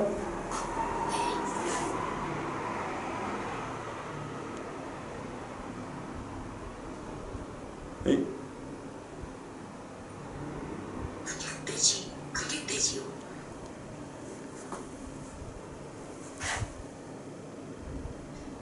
저, 이게 아마 이게 좀 잘 안 보일 거야. 한번 제가 찾아보겠습니다. 근육돼지를 한번 찾아보면 마동석 아저씨가 나올 수도 있는데, 이거, 진, 이 뭡니까? 그게 돼지의 지방을 거의 없앤 단백질로만 되어져 있는 돼지야. 왜? 이거 중국에서 만든 거야. 이 중국은 돼지 소비량이 전 세계 1위야. 그래서 돼지를 갖다가 키우는 농장이 너희 그 지금 살고 있는 동네 있지? 해운대보다 더 큰 건물이 있어. 8천억짜리 건물인데 거기에 돼지 130만 마리 정도가 살고 있어. 왜 놀랬어? 130만 마리. 근데 그 130만 마리가 너의 그 지금 센터 해운대보다 더 큰 장소에서 살고 있는데 아파트 집처럼 다 칸칸이 나눠진 곳에서 몇 마리씩 살아. 사람들처럼. 코로나 때문에 그게 우리가 이 전염병이 발생했을 때 옮겨가면 안 돼서 그걸 아파트처럼 거주구역을 나눠가지고 관리하면서 키우는 거야. 그게 130만 마리가 들어가려면 어마어마해야 된다는 걸 알고 있겠지? 사람으로 따지면 130만 명이면 거의 도시 하나잖아. 자, 그래서 이런 유전자 조작 기술을 갖다가 우리가 해야 되는데 그게 바로 크리스토퍼 가위라는 거지. 유전자 가위. 자, 그래서 그런 부분에 대한 것들을 활용해서 우리가 만든 생물을 우리가 뭐라고 부르냐면 바로 키메라라고 표현해요. 키메라. 이 먹거리에서는 이게 굉장히 중요해. 키메라. 근데 이 키메라라고 하는 게 유전자 조작을 했기 때문에 신뢰도가 어떻게 되겠어? 신뢰도가 떨어지지. GMO 유전자 조작 식물처럼 분명히 사람들한테 신뢰도가 낮을 거라고. 하지만 우리가 앞으로의 그 단백질에 대한 이 부분의 수급을 위해서는 반드시 필요해. 근데 하필이면 왜 먹는 걸 이야기하는데 단백질에 대한 이야기를 갖다 하는 걸까? 탄수화물도 있고 지방도 있는데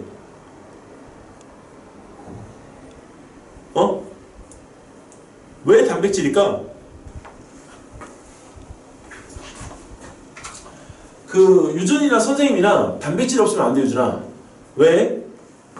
근육을 만들고 안 만들고가 문제가 아니라 우리 몸에서 소화효소와 호르몬의 공급이 안 되기 때문에 우리는 죽어. 이게 굉장히 중요한 거야. 고기를 안 먹을 수는 없어. 이 부분에 대한 거에서 제일 중요한 거는 내 배고픔을 채우는 것보다 그거를 갖다가 우리가 만드는 호르몬과 그 다음에 효소에 대한 부분을 생산하는 게 단백질이기 때문에 그 확보가 매우 중요해지는 거야. 자, 근데 이 소나 돼지가 이제 앞으로 다른 먹이들을 먹고 자라나야 되는 거기 때문에 이제 여기서 쉽게 말하면 없어질 수 있지. 자, 그리고 여기서 우리가 이 닭이라고 하는 거는 치킨 좋아해? 네, 좋아합니다. 근데 이거 이 얘기하면 안 되는데. 선생님은 이거를 알고 난 뒤부터 내가 치킨을 안 먹거든. 근데 치킨을 왜 안 먹냐면 너 한번 생각해봐. 그 많은 치킨을 우리가 만들 때 많은 닭이 필요한데 아니 그 닭이 어디서 맨날 그렇게 나오는 거야? 요즘 닭이 어디서 나오는 걸까? 닭을 찍어내나? 이렇게? 농장에서 번식시키지 않을까요? 농장에서 번식시킬 때 모이에다가 성장 호르몬을 넣는다.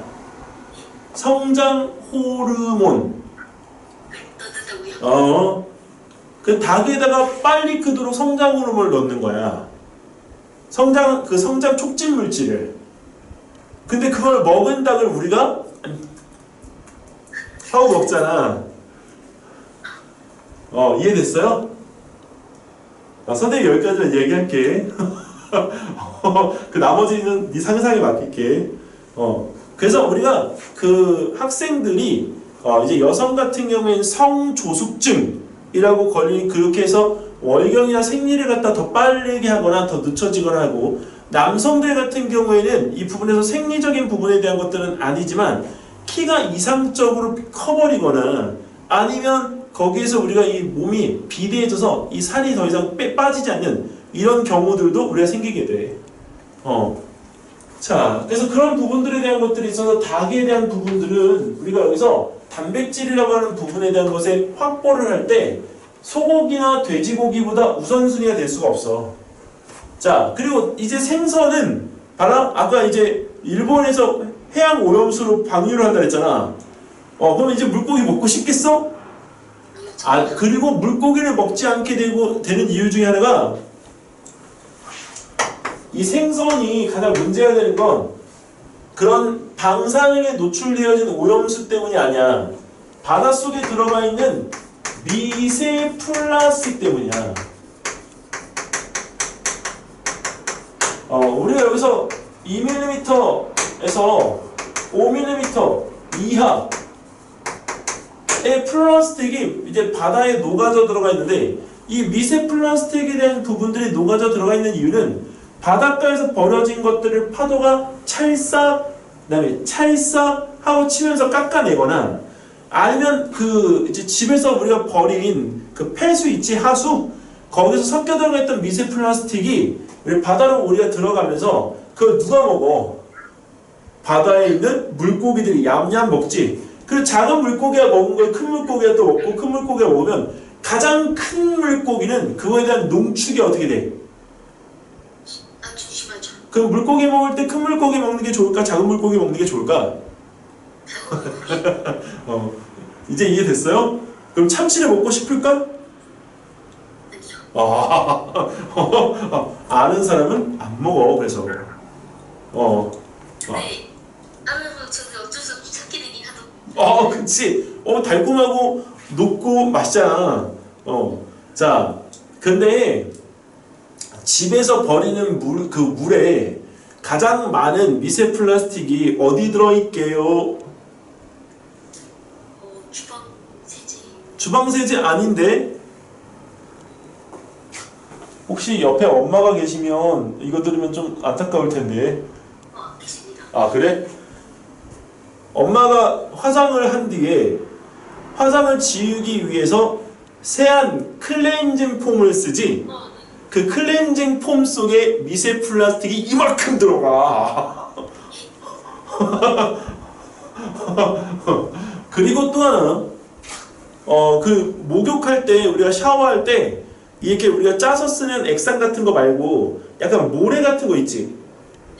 그거 다 미세 플라스틱이야. 그 깔깔깔깔한 게. 네. 일도하기가 미세 플라스틱입니까? 그렇지. 그리고 이제 선생님도 지금 촬영할 때 쓰는 거지만, 엄마 이 얘기 들으면 완전 속상하겠다. 엄마가 이렇게 얼굴을 뽀얗게 만들려고 쓰는 파운드 케이크 있지? 네. 다 미세 플라스틱.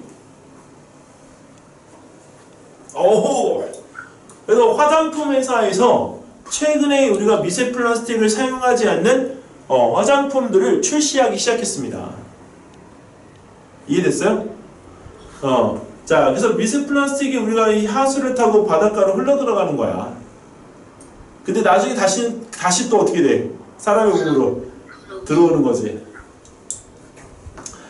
그래서 우리가 그 바다로 버려져 있는 쓰레기들이 모여서 섬을 만들었잖아. 그 쓰레기 섬이 우리나라 국가의 몇 배? 8배 면적이라고 하지? 그러니까 얼마나 많은 미세 플라스틱이 바다에 녹아 들어가고 있겠어. 자, 그럼 여기서 우리가 하나, 미세 플라스틱을 해결하기 위한 하나의 방법인데 어떻게 해결할 거야?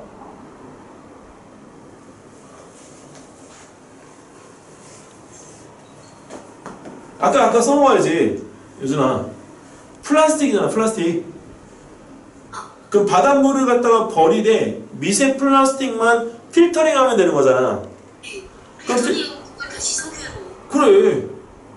그리고 미세 플라스틱을 걸러낼 수 있는 장치를, 센서를 만들 때 누구의 도움을 받으면 돼? 인공지능과 드론의 도움을 받으면 되는 거야. 아, 근데 쌀 이제 도정하는 공장 있지 않습니까?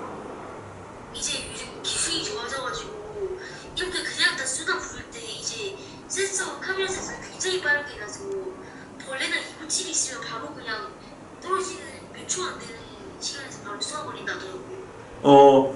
그치. 그걸 사용해서 그리고 이제 그걸 갖다가 이제 조절을 해서 계속 우리가 이제 그 원하는 물질들만 걸러낼 수 있도록 우리 해주는 것들이 인공지능의 역할이기 때문에 인공지능에 대한 우리의 편리성을 갖다가 우리가 이용하면 그런 것들로 우리가 사용할 수가 있어.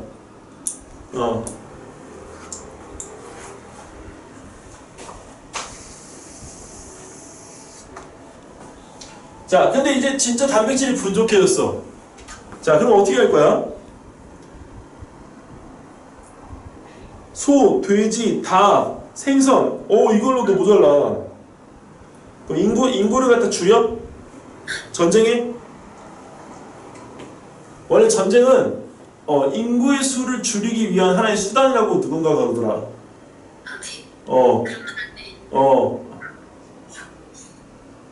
거기서 우리 나온 게 바로 뭐냐면 곤충이야. 이 확보를 곤충 또는 식물에서 우리가 하는 거지. 식물 단백질과 곤충 단백질 이 두 가지를 갖다 쓰는데 우리가 원래 먹는 고기에 대한 단백질이 아닌 이 식물 단백질로 우리가 만든 음식을 갖다가 우리는 바로 impossible food라고 해.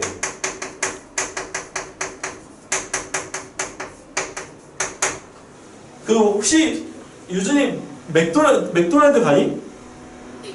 그 맥도날드 가서 맥모닝버거 먹어봤어? 네, 엄청 살짝 좀 짜고. 아하, 그 맥모닝버거에 우리가 그 둥글게 계란 후라이가 들어가지. 네. 그거 맛 어때? 맛이 어때, 맛? 아무 맛도 안 나지? 우리 원래 계란 먹으면 그래도 계란 원래 특유의 맛이 있잖아. 근데 왜 그거는 맛이 안 나는 거야? 소금이 안 풀렸다? 아니, 가짜 계란이기 때문에.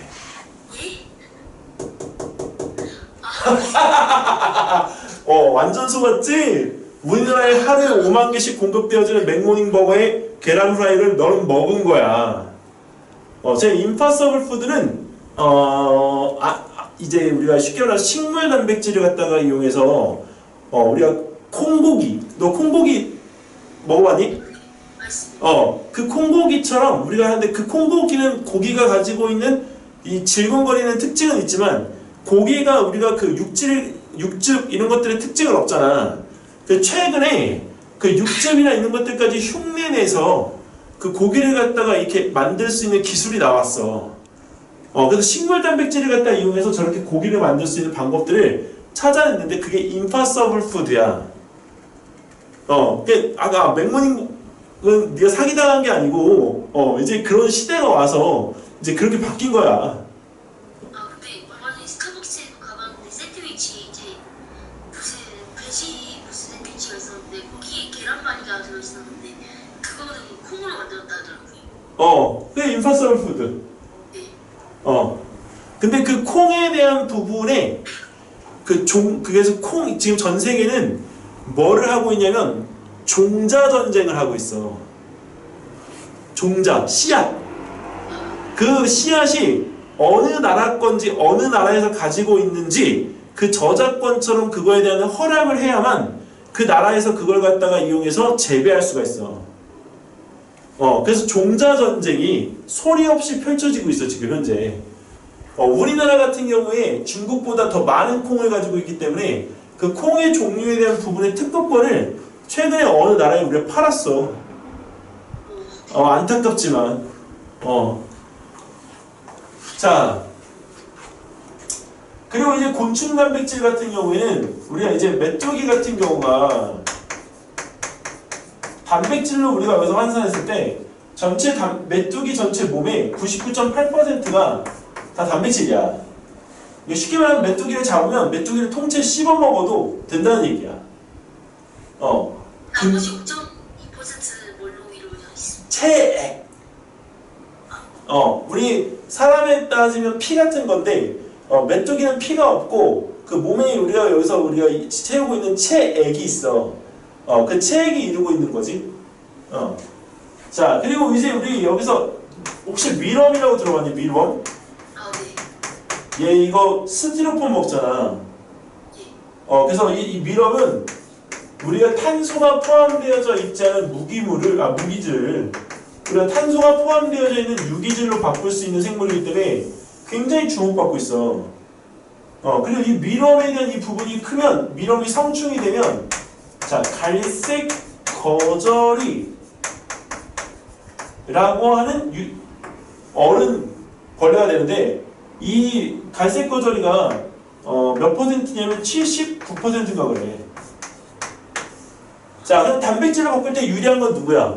갈색 거저리야, 메뚜기야? 그치?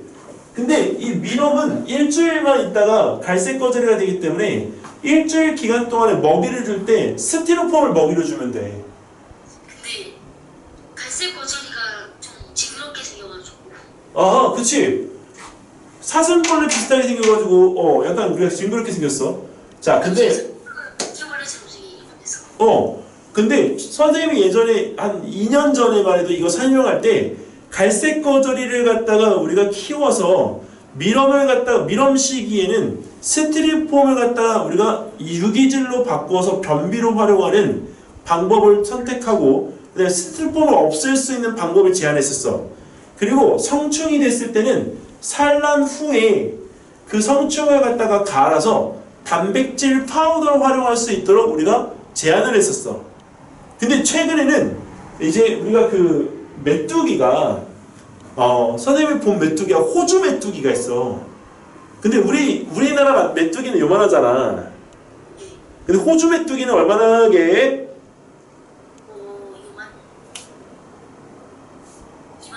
이만해. 요만큼이 우리나라. 호주 메뚜기는 이만큼. 근데 더 장점은 뭐냐? 암컷과 수컷이 한 몸이야. 자웅동체야. 그러면 자웅동체면은 알을 낳기 위해서 수컷과 암컷의 구별이 필요 있을까 없을까? 없어. 그러면 알을 낳고 부화시켜서 산란이 된 뒤에 성충이 되기까지 그 개체수에 대한 부분의 관리가 그만큼 어떻게 돼? 줄어들면 우리가 그것을 갖다가 우리 이용해서 산란한 뒤에 성충들을 우리가 뭐해? 쓸 수 있는 파우더의 형태로 만드는 거지. 근데 왜 하필이면 파우더냐? 자, 여기서 이제 기술 들어간다. 자, 우리가 여기서 영양소의 공급을 할 수 있는 것들은 단지 아까 얘기했던 것처럼 호르몬과 효소에 대한 부분의 자원을 갖다가 확보하기 위해서 우리가 쓰는 거기 때문에 여기서 그 자원에 대한 확보를 단백질 파우더를 우리가 했잖아. 근데 여기다가 우리가 맛을 주고 싶어. 그러면 최근에 우리가 개발되어지고 있는 3D 프린터를 이용해서 음식을 만드는 기술을 넣으면 되겠지. 근데 이제 3D 프린터를 갖다가 이용해서 탄수화물, 단백질, 지방에 대한 부분들을 가지고 음식물을 만들어낼 수는 있으나 지금 한 가지 향과 맛까지는 불가능해. 자, 근데 우리가 여기서 3D 프린터를 갖다가 이용해서 단백질을 확보할 수 있는 방법까지 얻었어. 자, 근데 3D 프린터의 장점이 뭐냐? 그 3D 프린터를 갖다가 이용해서 맞춤식 환자 음식을 할 수가 있어. 선생님 같은 경우는 내가 다이어트에 정말 관심이 없기 때문에 내가 여러 번 먹더라도 단백질, 탄수화물, 지방 중에 지방이 우리가 거의 없는 탄수화물 조금 들어간 단백질이 그래도 어느 정도 들어간 음식을 먹고 싶어. 그럼 내가 원하는 맞춤 음식을 갖다가 만들어줄 수 있잖아. 그렇기 때문에 건강을 위한 3D 프린터에 들어가야 될 그 물질 중에 하나가 바로 단백질 파우더야. 근데 자 여기서 또 이제 기술 들어가. 선생님이 지워도 되지? 뭐야 벌써 7시 반이야? 네. 요즘아 너 안 힘드니? 괜찮니? 네, 괜찮습니다.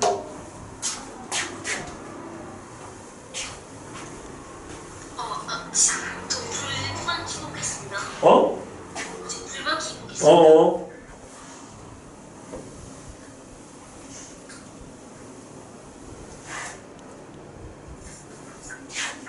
어쩐지 뭔가 좀 자, 화내졌네. 자,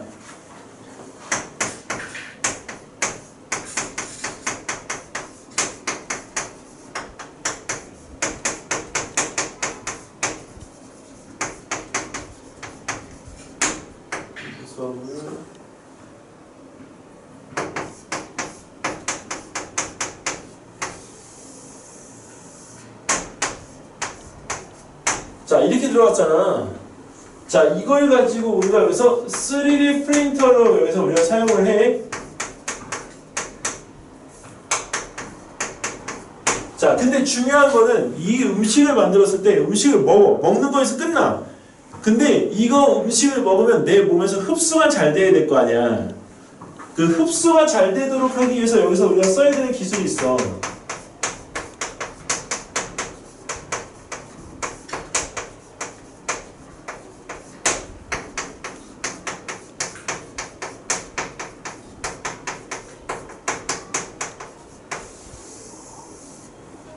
뭐가 있어야 될까?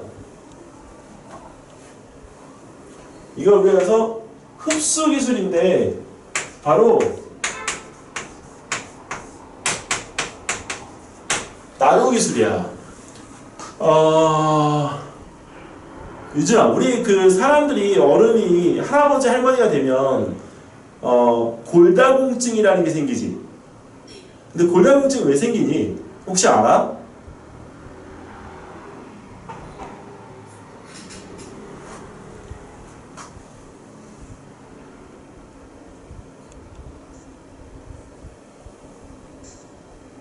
모르겠어? 골다공증은 칼슘이 부족해져서 생기는 거잖아. 근데 칼슘이 왜 부족하냐면 우리 몸에 혈액 속에도 칼슘이 녹아져 들어가 있는데 그 농도가 일정하게 맞춰줘야 되는 거야.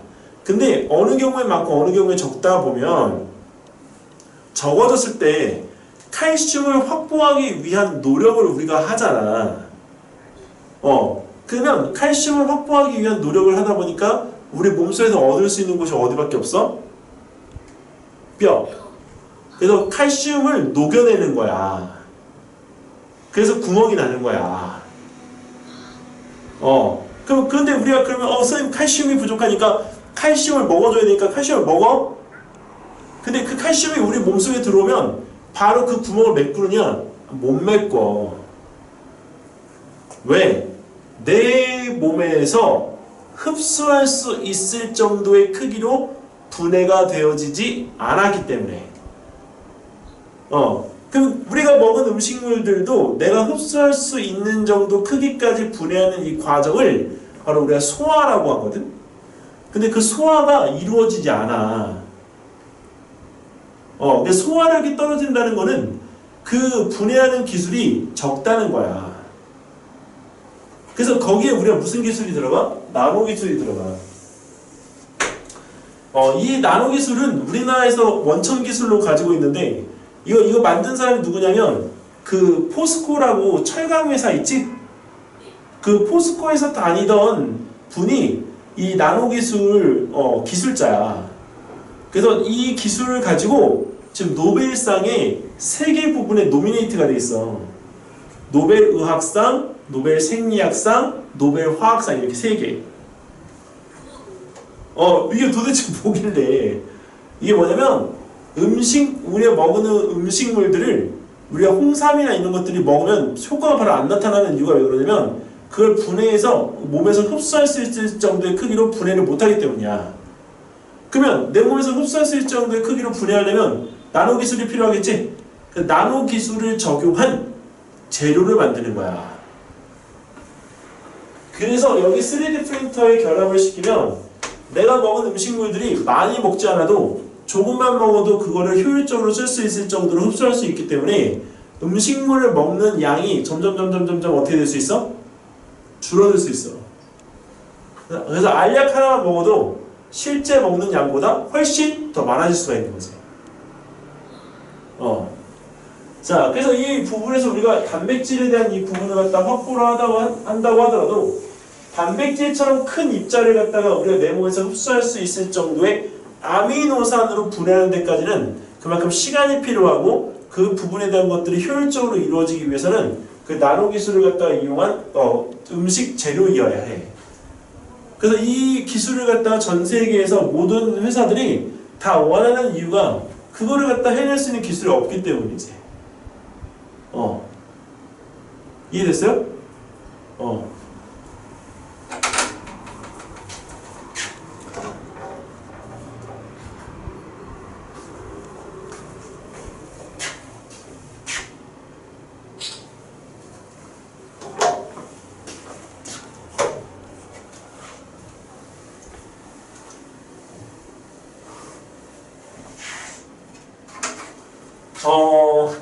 혹시 이제 그 초등학생들이기 때문에 일단 개인적으로는 지금 이제 지진이나 아니면 인공지능에 관계되어진 부분들의 주제가 나올 수가 있거든.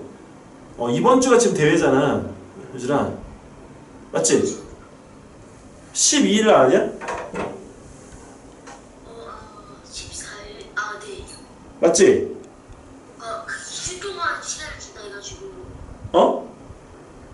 그게 지금 예선전 주제가 지금 그날 나오고 2주 동안 시간을 준다고 해가지고. 2주를 주신다 그랬어?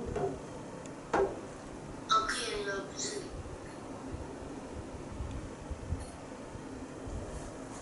학교가 아니라 무슨 부산시 하는 거. 거기 부분이 그렇게 나와 있더라고요. 그래? 그럼 주제 나오면 우리가 그거 조금 더 우리가 여기서 해야 되겠네? 오케이. 자, 그러면 이제 거기서 이제 주제에 대한 부분들은 이제 우리가 서로 연결고리는 이제 다 우리 끝이 나는데, 요거는 선생님이 조금 더 관점을 바꾸는 걸로 다시 한번 얘기해 줄게요.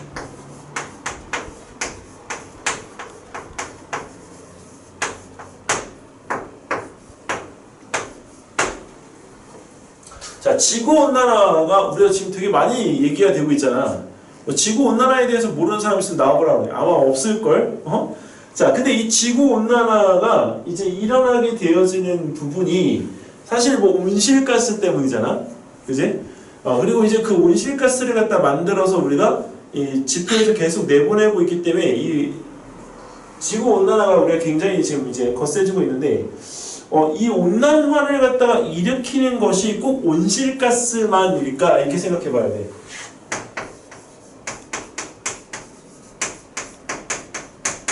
온실가스라고 하는 거는 이산화탄소도 있고, 그 다음에 우리가 여기서 NO2, 이산화질소도 있고, 그 다음에 여기서 우리가 H2O, 물도 여기서 온실가스야. 그리고 CH4, 메테인도 다 온실가스가 되어지지.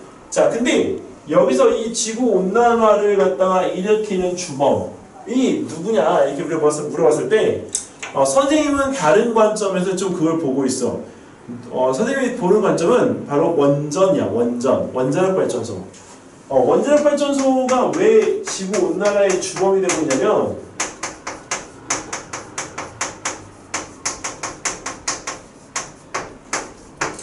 이 원자력 발전소는 우리가 사실 무공해이거든. 얘는 공해를 갖다 일으키지 않는 장점이 있어. 단지 단점이라고 하면 이걸 갖다가 우리가 쓰면서 폐기물을 갖다가 우리가 여기서 발생한 것이 처리를 갖다 못하기 때문에 땅 속에다가 우리가 묻고 있는 단점이 있을 뿐이야. 자, 근데 이 원자력 발전소에서 우리가 이용하는 물이 해수를 갖다 이용하거든. 해수, 바닷물을 갖다 이용하는데 바닷물을 맨 처음에 받아들일 때 뭐 온도가 뭐 한 10도, 15도 이렇게 된다고 쳐? 15도에서 뭐 한 20도? 자, 근데 이걸 내보내잖아. 이걸 갖다 우리가 이 물을 해수를 갖다가 방류, 방수 이렇게 한다는데 방류할 때 온도가 몇 도게? 10도 그대로이잖아.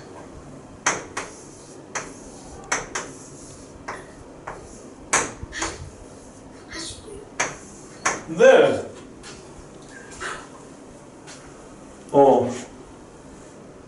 샤워할 때보다 따뜻한 물을 계속 바다에다 들이붓고 있는 거야.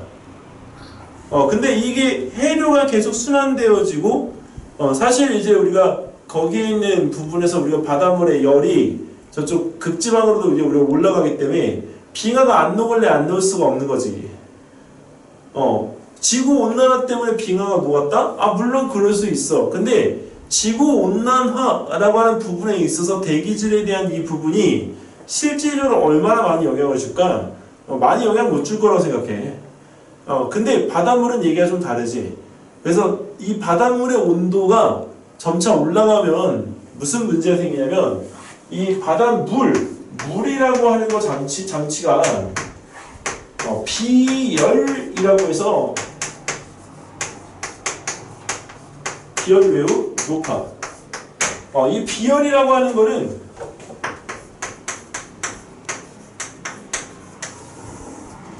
물질 1kg의 온도를 1도씩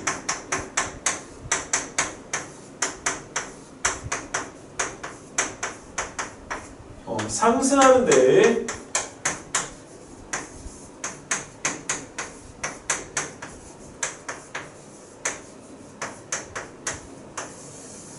자, 필요한 열량을 바로 우리가 비열이라고 표현을 갖다 해. 그래서 이 비열이라고 하는 이 부분을 갖다가 우리가 여기서 필요로 하는데 비열이 높다라고 하는 건 뭐냐면 온도 변화가 잘 안 된다는 거야.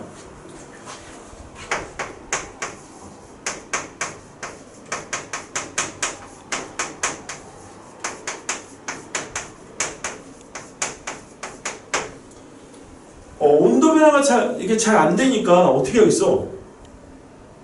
물이 한번 온도가 올라가면 내려올 때 천천히 내려오겠지? 사람 몸이 70%가 물인 이유가 우리가 하원 동물이기 때문에 온도가 잘 변하면 안 되는 동물이라 우리 몸속에 70% 정도가 다 물로 채워져 있는 거야. 그러니까 이 부분에서 우리가 한번 온도가 올라가면 온도가 내려오기 어려우니까 왜 엄마가 막 내 몸에 열이 38도, 39도, 40도까지 올라가면 엄마가 막 정신이 없어지지. 그 이유가 왜 그러냐면 40도가 되어지면 금방 열이 떨어질 것 같지만 한 번 올라간 온도가 다시 내려오기 어렵기 때문에 어떻게 돼?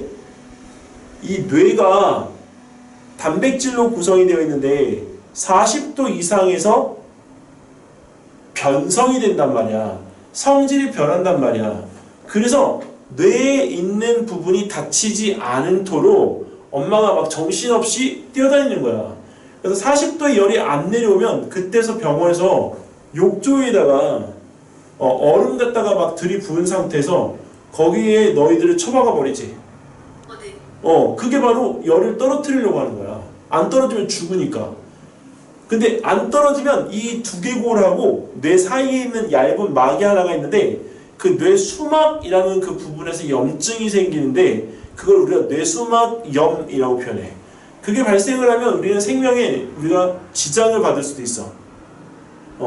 자, 그러니까 그 부분에서 이 바닷물이 저렇게 80도의 물을 갖다 들이붓고 있는 상황에서 온도가 계속 느려지고 온도 변화가 느려지니까 바닷물이 올라가는 온도가 어떻게 되겠어? 떨어지겠어? 안 떨어지지. 아까 선생님이 이야기했던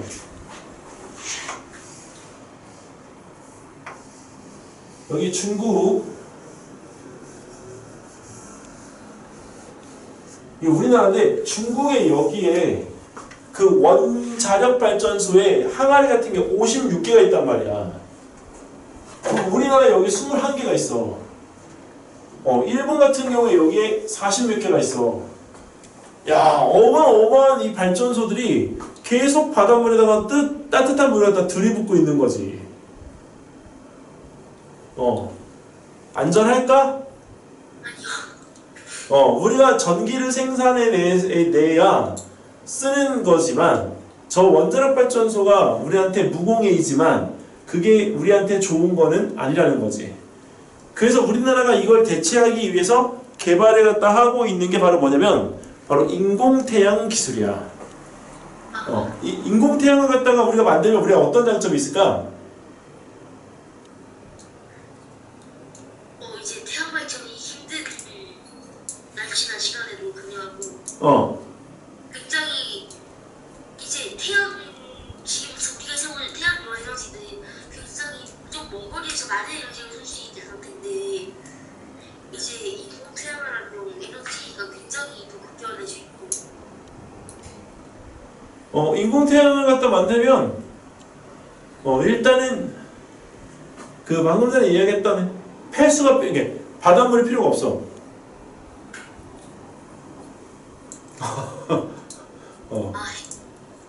바닷물이 필요한 거는 바닷물에서 우리가 채취한 삼중수 1g만 필요해. 그거를 가지면 우리나라가 하루 정도를 쓸 수가 있어. 엄청난 에너지를 갖다 발생시키는 거지. 그리고 또 원자력 발전소는 이런 그 새로운 물질을 못 만들지만 그 원자력 발전소는 핵 분열 장치란 말이야. 근데 인공태양 기술은 핵 융합 장치야.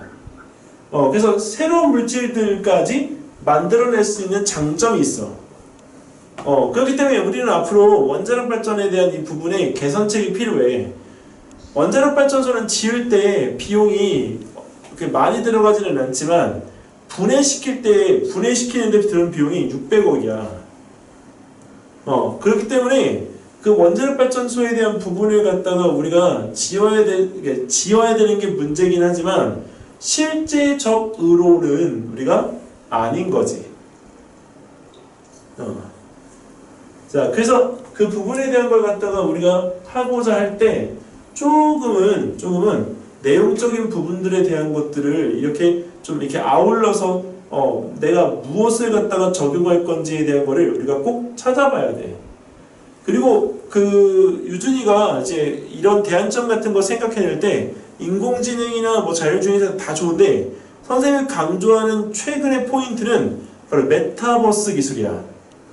메타버스는 우리가 가상현실과는 좀 다른데 이 메타버스는 내가 있는 현재 이 공간과 똑같은 공간을 내가 만들어서 나의 아바타를 이용해서 내가 쓸 수가 있어. 그럼 유준이한테 내가 아바타를 갖다 이용해서 나의 수업은 이게 똑같이 진행을 갖다가 하면 그 수업에 대한 부분들을 우리가 유준이가 받을 때 내가 아닌 다른 모습으로도 받을 수가 있잖아.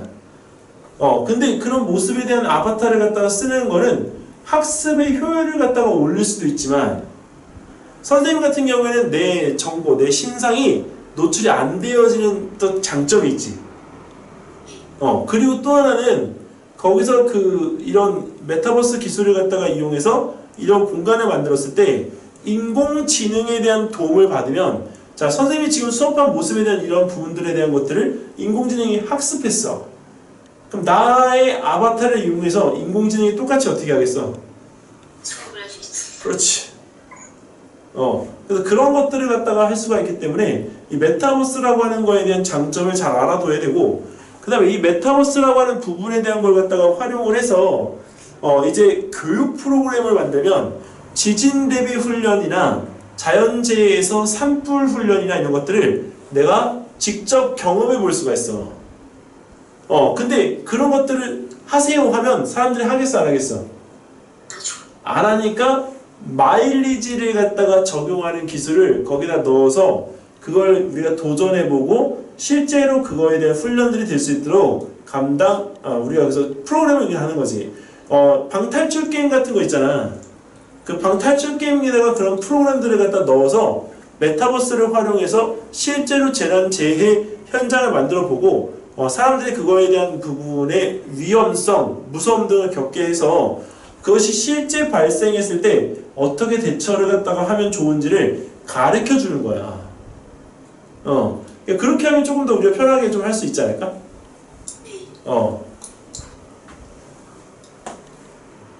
자, 또 다른 것도, 자, 여기서 지금 오늘 여기까지 한 것 중에 우리가 또 궁금한 거 없을까?